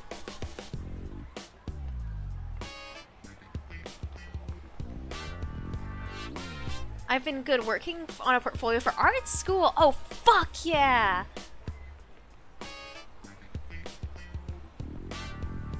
I'm in the US right now, but I'm going to France later this year. Wow, okay. I was gonna... But did you used to live in like, I don't know what the French time zone is, but didn't you live overseas in the past too? Or am I just getting it completely wrong? Or am I just like mixing up... I don't know, you telling me at some point that you want to live in, like, France. Ah, I'm sorry! I've forgotten a little but... What kind of portfolio are you making?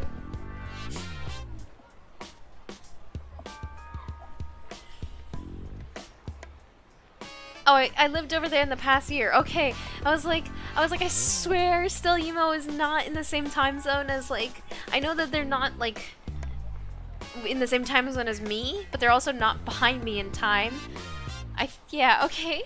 I'm glad I remembered this correctly. I take pride in having a good memory for very, very unnecessary facts. And like, couldn't pass exams in school, I was stupid as fuck.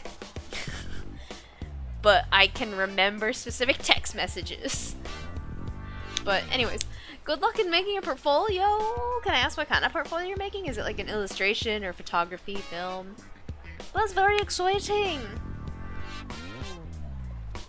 Welcome to Shibuya Scramble. I don't know if you've heard of this game, but it's a like a text mystery adventure, and we're having a great time. It almost feels like we're about to start playing a dating sim, though. The taxi sped away. Kano scanned the area looking for other cabs. Instead, he spotted a man with the attaché case? What are the odds? It was a stroke of dumb luck, but Kano wasn't going to lose sight of him now. He decided to follow.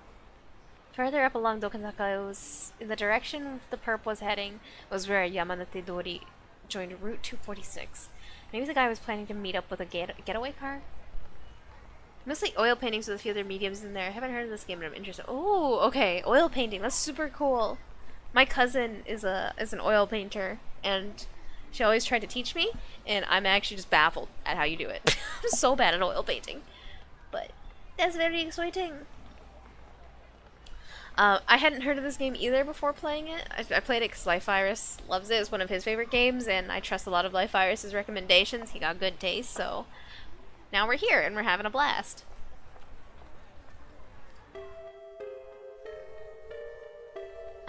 No, wait. If that... hold on. Oh, also, I'm just gonna fill in a little backstory, I guess. Basically, one of the main character... She's not... We don't really follow her story, but there's a character, right, who... Sorry, let me start over. I'm having a stroke. We're following the story of a girl who... Her sister was kidnapped, and basically they were told, like, if you want your sister back, you show up, you pay, I don't know, like, what, 10 million yen, in ransom, and you'll get your sister back. And, right, so she went to the police, and the police set up a whole operation to jump this guy when he came to get the money. And so they did get the money. The police didn't get the guy yet. And the girl, there was someone who also wanted to murder the girl, but the girl was saved and like taken away by another character we're following. So right now she is making her way to a secondary location because the guy who came and took the money from her was like, okay, go to this place and get in a blue van, and you'll get your sister back. And she was like, bet, on my way. So that's what they're doing. But right now we're following one of the detectives who was trying to jump the dude getting the money, but they got away. So we're chasing him now. That came out a lot more manic than I really thought it would. But alright then. No, wait, hold on. If that were the plan, then why would the gang have ditched the motorcycle earlier? Kano started tailing the man, racking his brain all the while the suspect turned down a narrow side road. He wasn't heading toward Yamate-dori, Route 246 at all, but back towards Shibuya Station.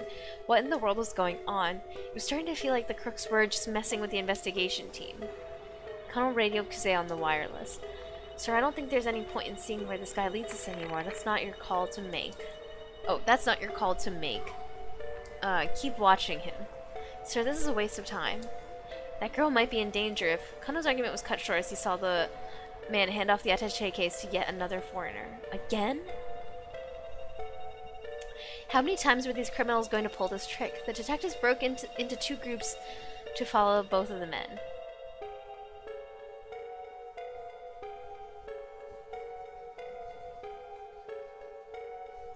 Kano followed the man with the attaché case, who eventually led him back to the area towards Shibuya Station. Rumi and Shizuo would be waiting at a nearby cafe right now. Kano tried to remember the name. That's right, it was Lautrec. Oh, there was a bot in chat. Banhammer. Bring down the hammer. That's what the name of the cafe where the college in Ryoko Kakinuma works as a waitress, named after the 19th century French painter Henri de Toury. Sorry, that's I don't know how to pronounce this at all though. I don't know. He created numerous works, including many posters, books, illustrations, and book covers, which are highly regarded in the art world.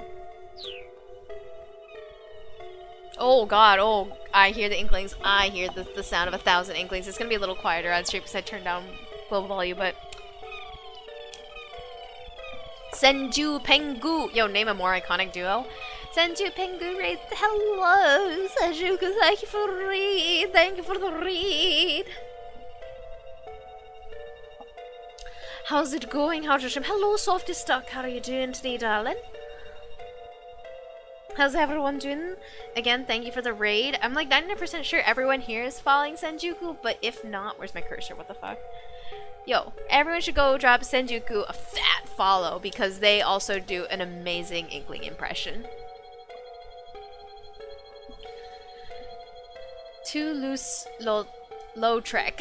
Too loose, low trek. I'm gonna say it with my very American accent. Too loose, low trek. Have you heard of this painter before, actually? That's so funny that they bring up painters. Stelimo, have you heard of this painter? Professor McGonagall. I'm trying to think of... Maggie, is it Maggie Smith's the actress's name, right? She's Scottish. Wait, I'm trying to remember what McGonagall actually sounds like. I'm just trying to think of any quotes. Students out of bed. They're supposed to be out of bed, you blithering idiot. Why is it that every time it happens it's you three? Doing okay? Okay, love it, love it.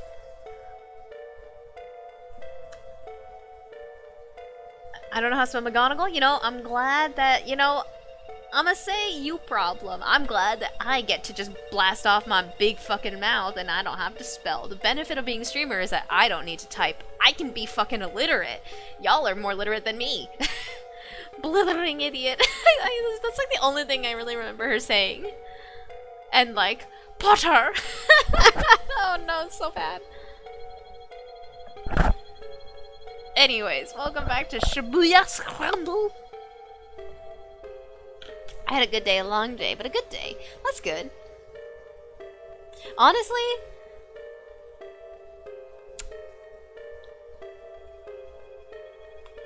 I actually, my brain just completely dropped off. I forget entirely what I was gonna say there. Oh, but we can not have to type. Hell yeah. But I'm glad you had a good day.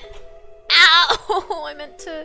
I went to sit up like with my on my knees on my chair, and I just bonked my knee really hard on the table. This is fine. Everything's fine.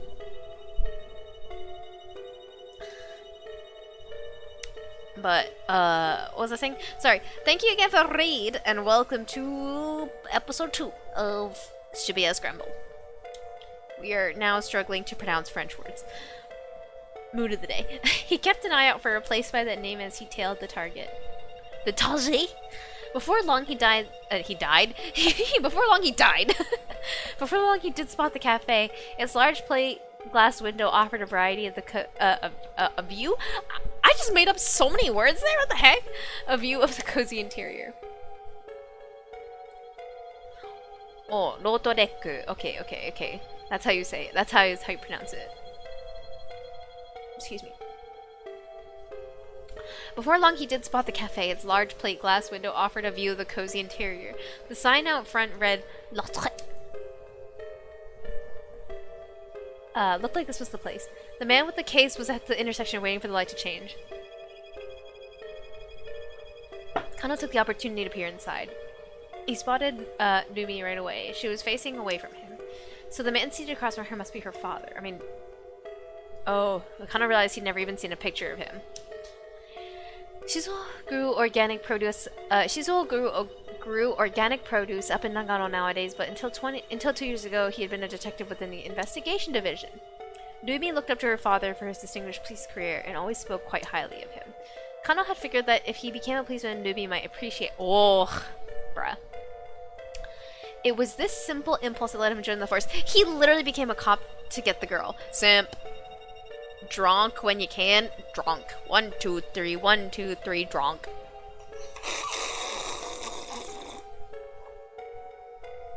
Yes. Those are the totally accurate, not at all made up lyrics from the hit song Chandelier by Sia. He also figured that public servants could stay afloat even in times of recession, and that his physical training would serve him well in such a line of work. Once he was a policeman, he thought he could approach Shizuo with his head held high and ask for his blessing in marrying his daughter. But after Numi graduated from university, Shizuo had retired from police work. Oh. Even Numi didn't know why he'd made the decision. Kano had traveled to Nagano many times to ask Shizuo for permission to marry her, but the only response he ever got was, "I'm not giving away my daughter to any cop." Kano had never gotten past the intercom before her father turned him away. Years on the force had nearly made Kano lose sight of what had driven him to become a policeman in the first place, and now the chance to meet Shizuo face to face had finally come. Chandelier by Sia. Sia. He peered intently into the cafe. Across from Numi sat an older man with a grim expression. Just who was this hard-faced fellow? It took a lot to rattle Kano, but this guy looks scary. Could this really be his sweet little Numi's father? The prospect of meeting with him later filled Kano with sudden dread. The man went into the JR Shibuya station and stood before the ticket machine. It looked like he was planning on boarding a train. A scene from a popular movie about a kidnapping sprang into Kano's mind, where the crook had made off with the ransom money after it was tossed out the window of a train. What if this guy managed to get outside the dragnet and pull a stunt like that? It looks like the suspect's going to board a train, Kano informed Kuze over the wireless. Make sure you stay on his tail. Apparently Kuze still wanted to string the perp along for a bit. We've got the lizards ready to pursue. Lizards? Japanese place lingo for motorcycle squads deployed to pursue suspects in urban settings. Hey, the more you learn. Kano looks like one of those samurai, Kengurs. Takeru? He does look very much like a... How do you say this? Like, he does give off, like modern Japanese warrior type vibes. It's in the hair.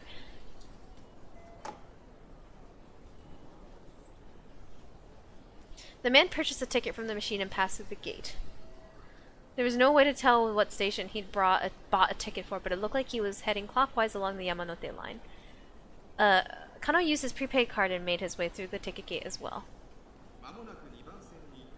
An announcement chime signaled the imminent arrival of a train up on the platform.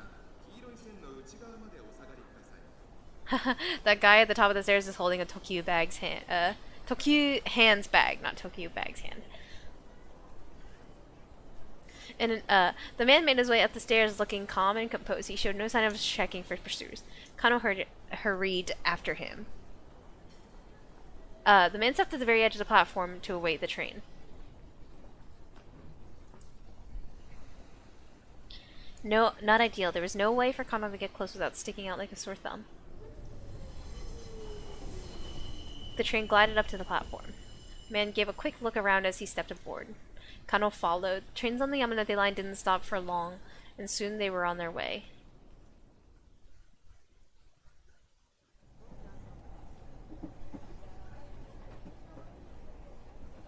Glancing around, Kano noticed the other MPD investigators who had slipped aboard the train as well. The suspect stood behind the driver's compartment, staring contemplatively at the scenery outside. The man's composure only served to rattle Kano more. A man in a gaudy necktie walked past Kano talking on his cell phone. Yes, everything's going fine on this end, he said. There's no need to worry. In his other hand, he carried the same sort of attaché case as the man they were tailing.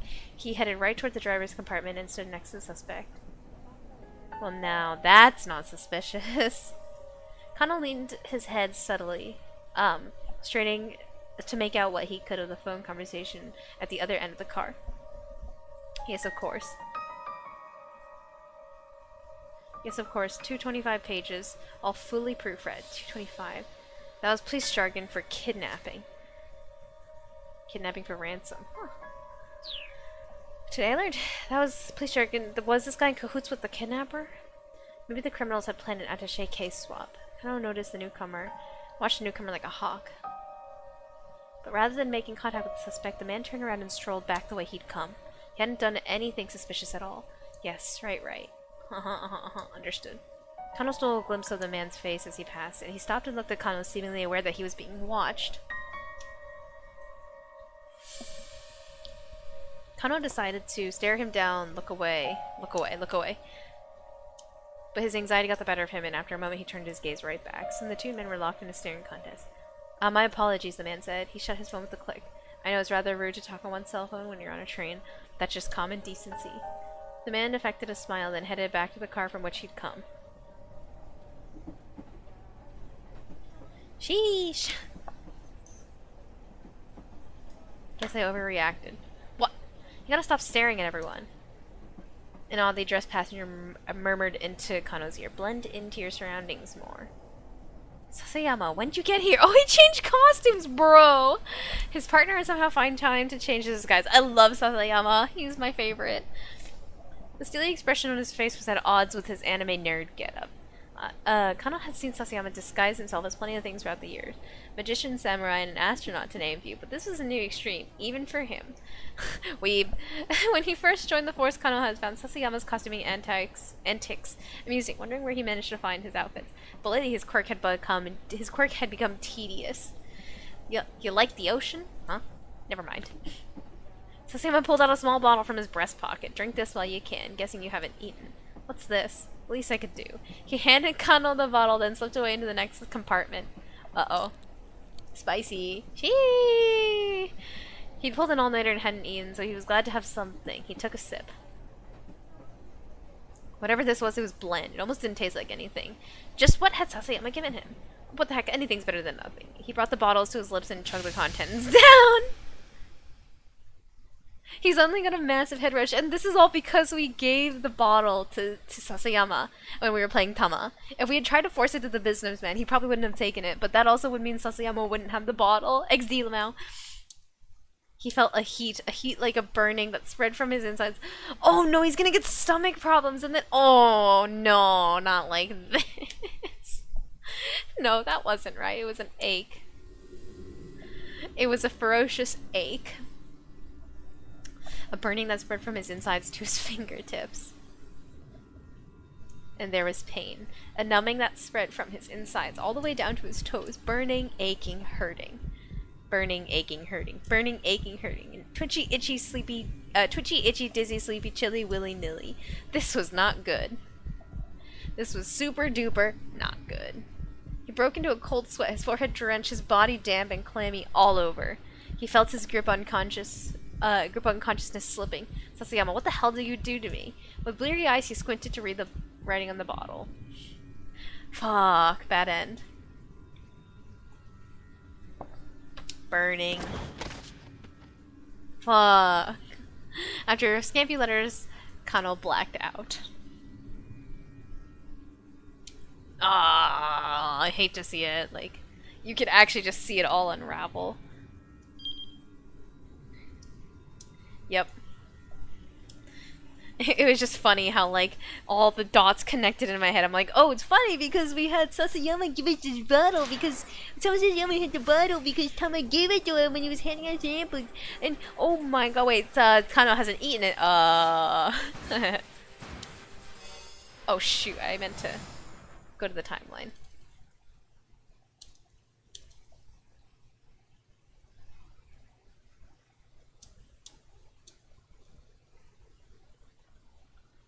Oh, wait. I think I just continued her chapter by accident? Oh, no, I didn't. Okay.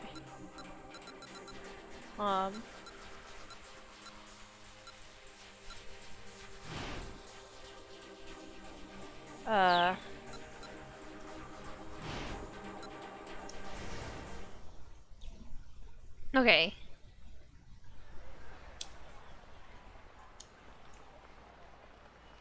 Okay, businessman. Clutching the free sample, blah, blah, blah. Okay. Okay, so I can go back to the timeline, and we go back to Kano.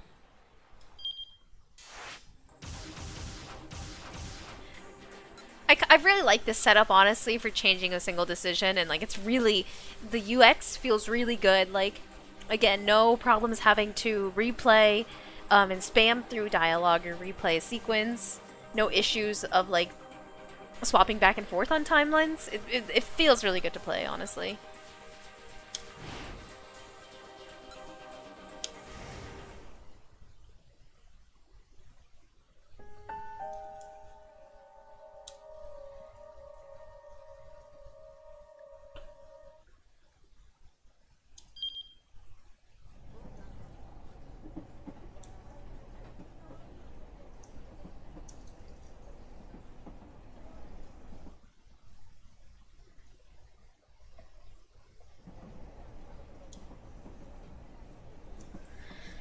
Holding down's not working.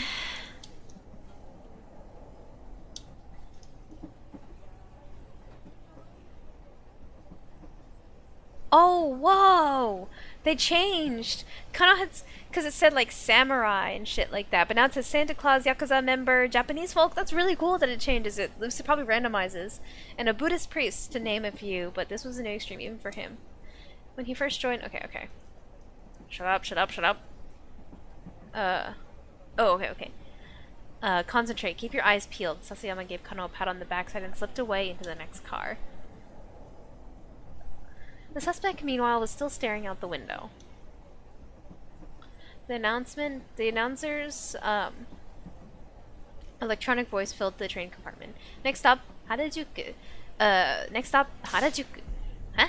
Kano almost cried out. The suspect was moving toward the exit door. Apparently he was only taking the train one station down the line. The train pulled into Harajuku station and the man got off. The detectives following him disembarked accordingly. The suspect walked along the platform and took a seat on an empty bench. Was he checking to see if he had a tail? Sticking around on the platform at a station where you just got off was pretty unusual behavior. Not wanting to arouse the man's suspicion, the investigators from the MPD made their way down the stairs as inconspicuously as they could. Am I the only one that thinks some of the backgrounds make the text hard to read? Agreed. Very agreed. We talked about this last week, actually. I'm not a big fan of this UI. Like, I think the text itself needs to be a color that's not white, as well as the drop shadow needs to be thicker, but XD 2008 game, so what can you do? But I agree, it is pretty hard to read. But it's okay, guys. Y'all got Pengi audiobook out here.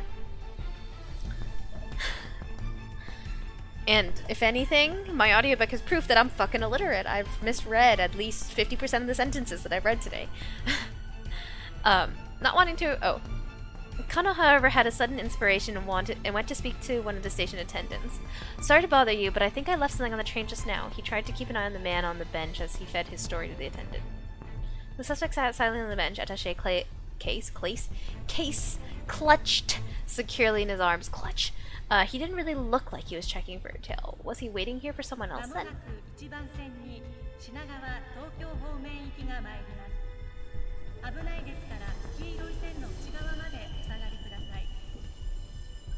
Before long, a train heading counterclockwise before the loop arrived. The man rose from the bench and stepped up to the boarding area. Wait, what the heck? If this guy got on the counterclockwise train, why wouldn't that just take him back to Shibuya Station? The man aboard the train, Kano had no choice but to follow suit. Was this guy playing them? He is, without a doubt. The suspect got off again once the train reached Shibuya.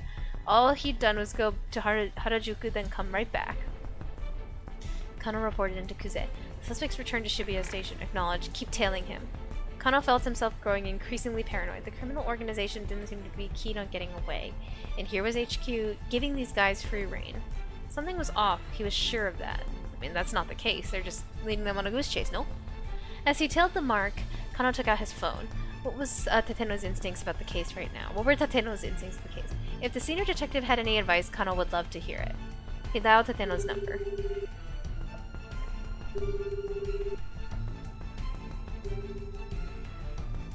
The line rang a few times, but nobody picked up. Probably he was too busy seeing to Hitomi's safety.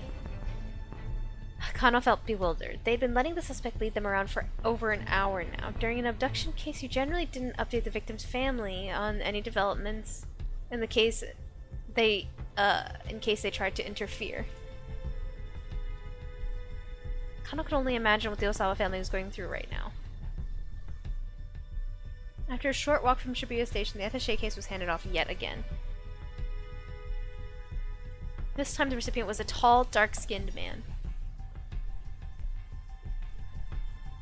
Again, the Shibuya-based task force split into two groups in order to tail both suspects. Oh, I missed it. As the previous man had done, the newest suspect wandered around Dogonzaka for a while. Repeatedly looping around and around the same location was a weirdly roundabout way to make a series of handoffs. Excuse me, detective? Kano turned around with a start. Oh hey, he said. I know you. It was Leland Palmer, the lecturer who'd been an eyewitness to the kidnapping. The man practically radiated concern. How is Maria doing? Is she alright? I'm very worried for her. His Japanese was more halting now. My heart is with her family. Kano gave a quick look around. It didn't appear that they were being watched.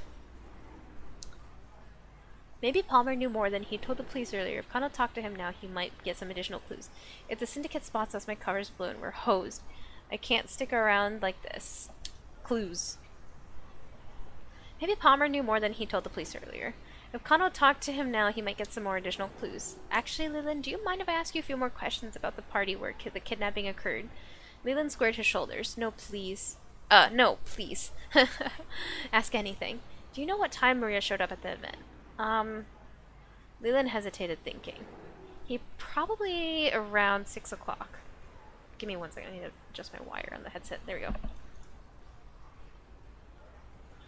I thought it was a knot, but I just tugged at the wire and it was just a big twist and it came out. XD Limo. Was there anyone else there who stood out? How? Oh, stood out. Question mark. How? Like someone you usually wouldn't expect to see there. Leland tilted his head. Pensive. No, I don't think so. Everyone there was a student from my class, excluding the exchange students. Not much new here, Kano thought. He decided to ask one last question. Did you happen to hear why he told me he was running late in the first place? Oh, no. Sorry, I'm not very helpful, am I? Leland dipped his head in an apology. It's alright, thank you for your cooperation. Please, help Maria. I will. Kano parted ways with Leland and went back to telling his suspect. I can't believe he didn't lose eyes on the suspect, XD. Oh, excuse me. I'm burping a lot today. It's kind of gross. He pulled his phone from his pocket. It was Dumi again.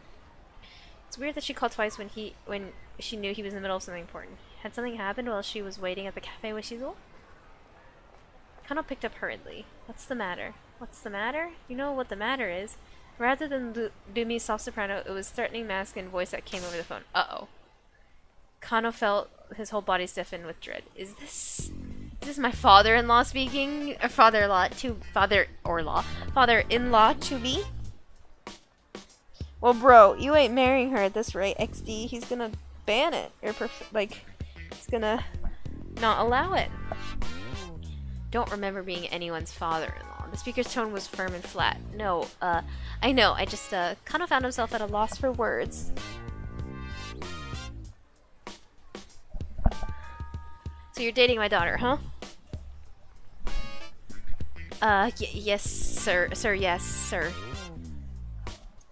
Kano barely squeaked out his reply. Thinking about getting married? Yes, sir. And speaking of which, I'd love for the chance to sit down and have a nice long... Then how are you gonna keep me waiting? Hurry up and get your ass over here. Get dunked on. Sir, I would. I mean, maybe the reason that Shizuo doesn't like cops is like... Sounds like being a police officer would be a pretty time-consuming line of work, and you don't spend time with your family. Because Kano did say earlier he was like, he had gotten so wrapped up in being a police officer that he forgot the reason he, chose this profession, no? Sir, I would, but forget it. The words came in an angry huff. You can't have her. Goodbye! Bro, see, I wanted to go to the cafe. What? Sir, please wait. As Kano's voice cried in desperation, he heard Dumi's voice on the other line. Dad, you can't just use my phone like that. You were taking too long in the bathroom. Give it back, Dumi? Kano tried and failed to keep the heartbreak out of his voice. Sweetie was wrong. Your father just said he doesn't want us getting married. What? Dad, what did you say to my boyfriend? Dumi! Yo, Dumi sus? JK, she's not sus. Listen to you, calling that boy little pet names and whatnot.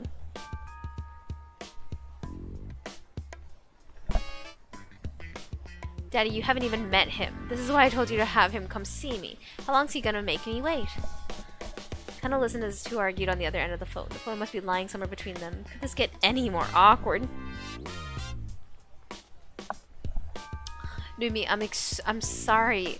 Kano shouted apologetically into the mouthpiece. Oh, never mind. Sus amogus.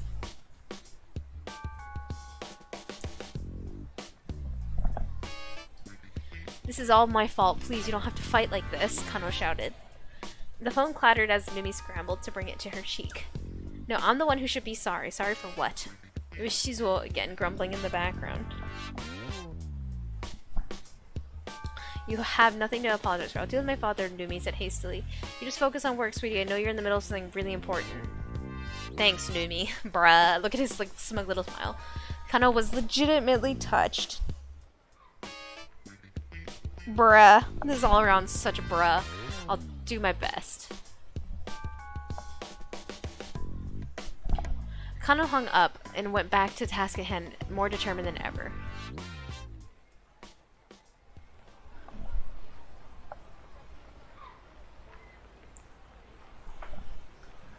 For Numi's sake, not to mention the victims, he needed to focus on cracking this case.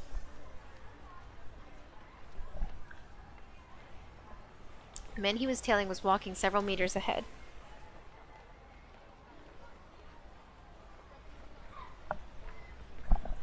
There was no telling when Kuze might give the arrest order.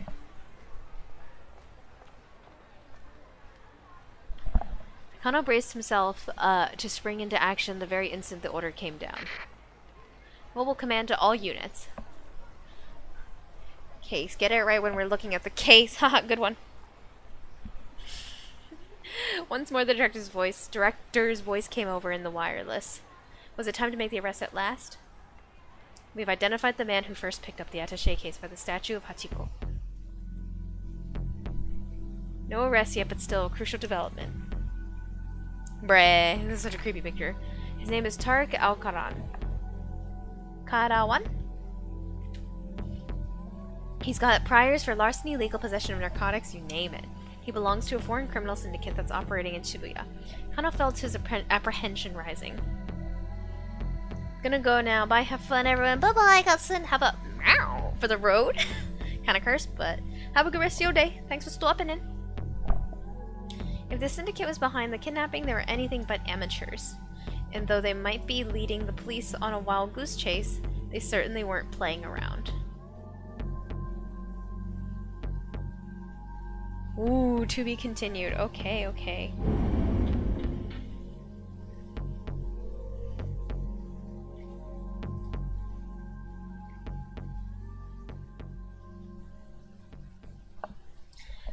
You know, I don't really know what to think. I'm really curious to see how Tama fits into it more in the future. Alright, I'm probably not gonna play another section right now because, everybody is Among Us sus. True. But yeah, I'm probably not gonna start another character section because that will probably take 30 to 40 minutes. And it's almost 10, and it's a weekday, so I don't wanna be streaming until like 11. Especially since I know my roommate has to actually get up early for work tomorrow. Yeah. Wait, what's today? Today is Thursday the 3rd. Yeah. Some days it really depends on the day. Some day I can like make noise later, but I don't want to be too loud right now.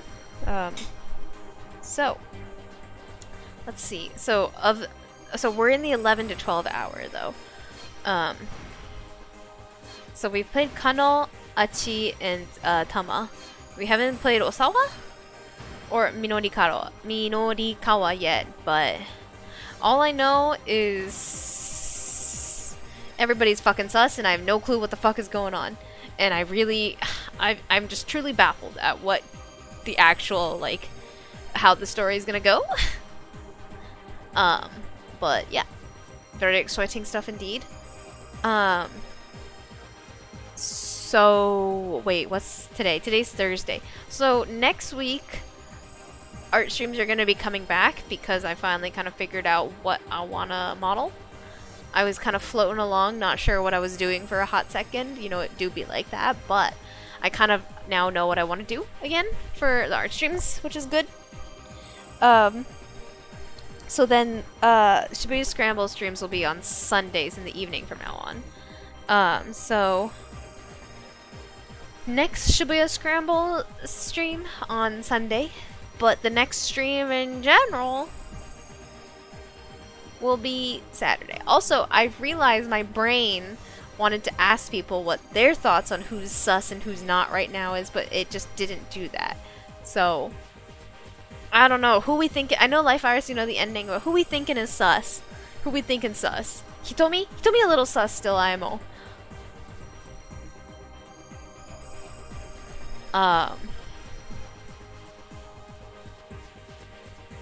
Who else looking kind of sus potentially? Hitomi's sister. We've never seen her. We don't know anything about her. And I'm just like, yeah, she's sus. But yo, maybe Leland Palmer is sus. The professor.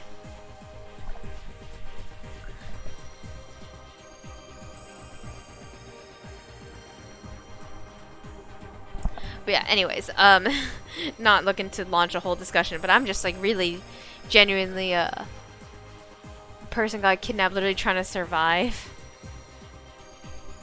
Right sus. Right sus. What does that mean?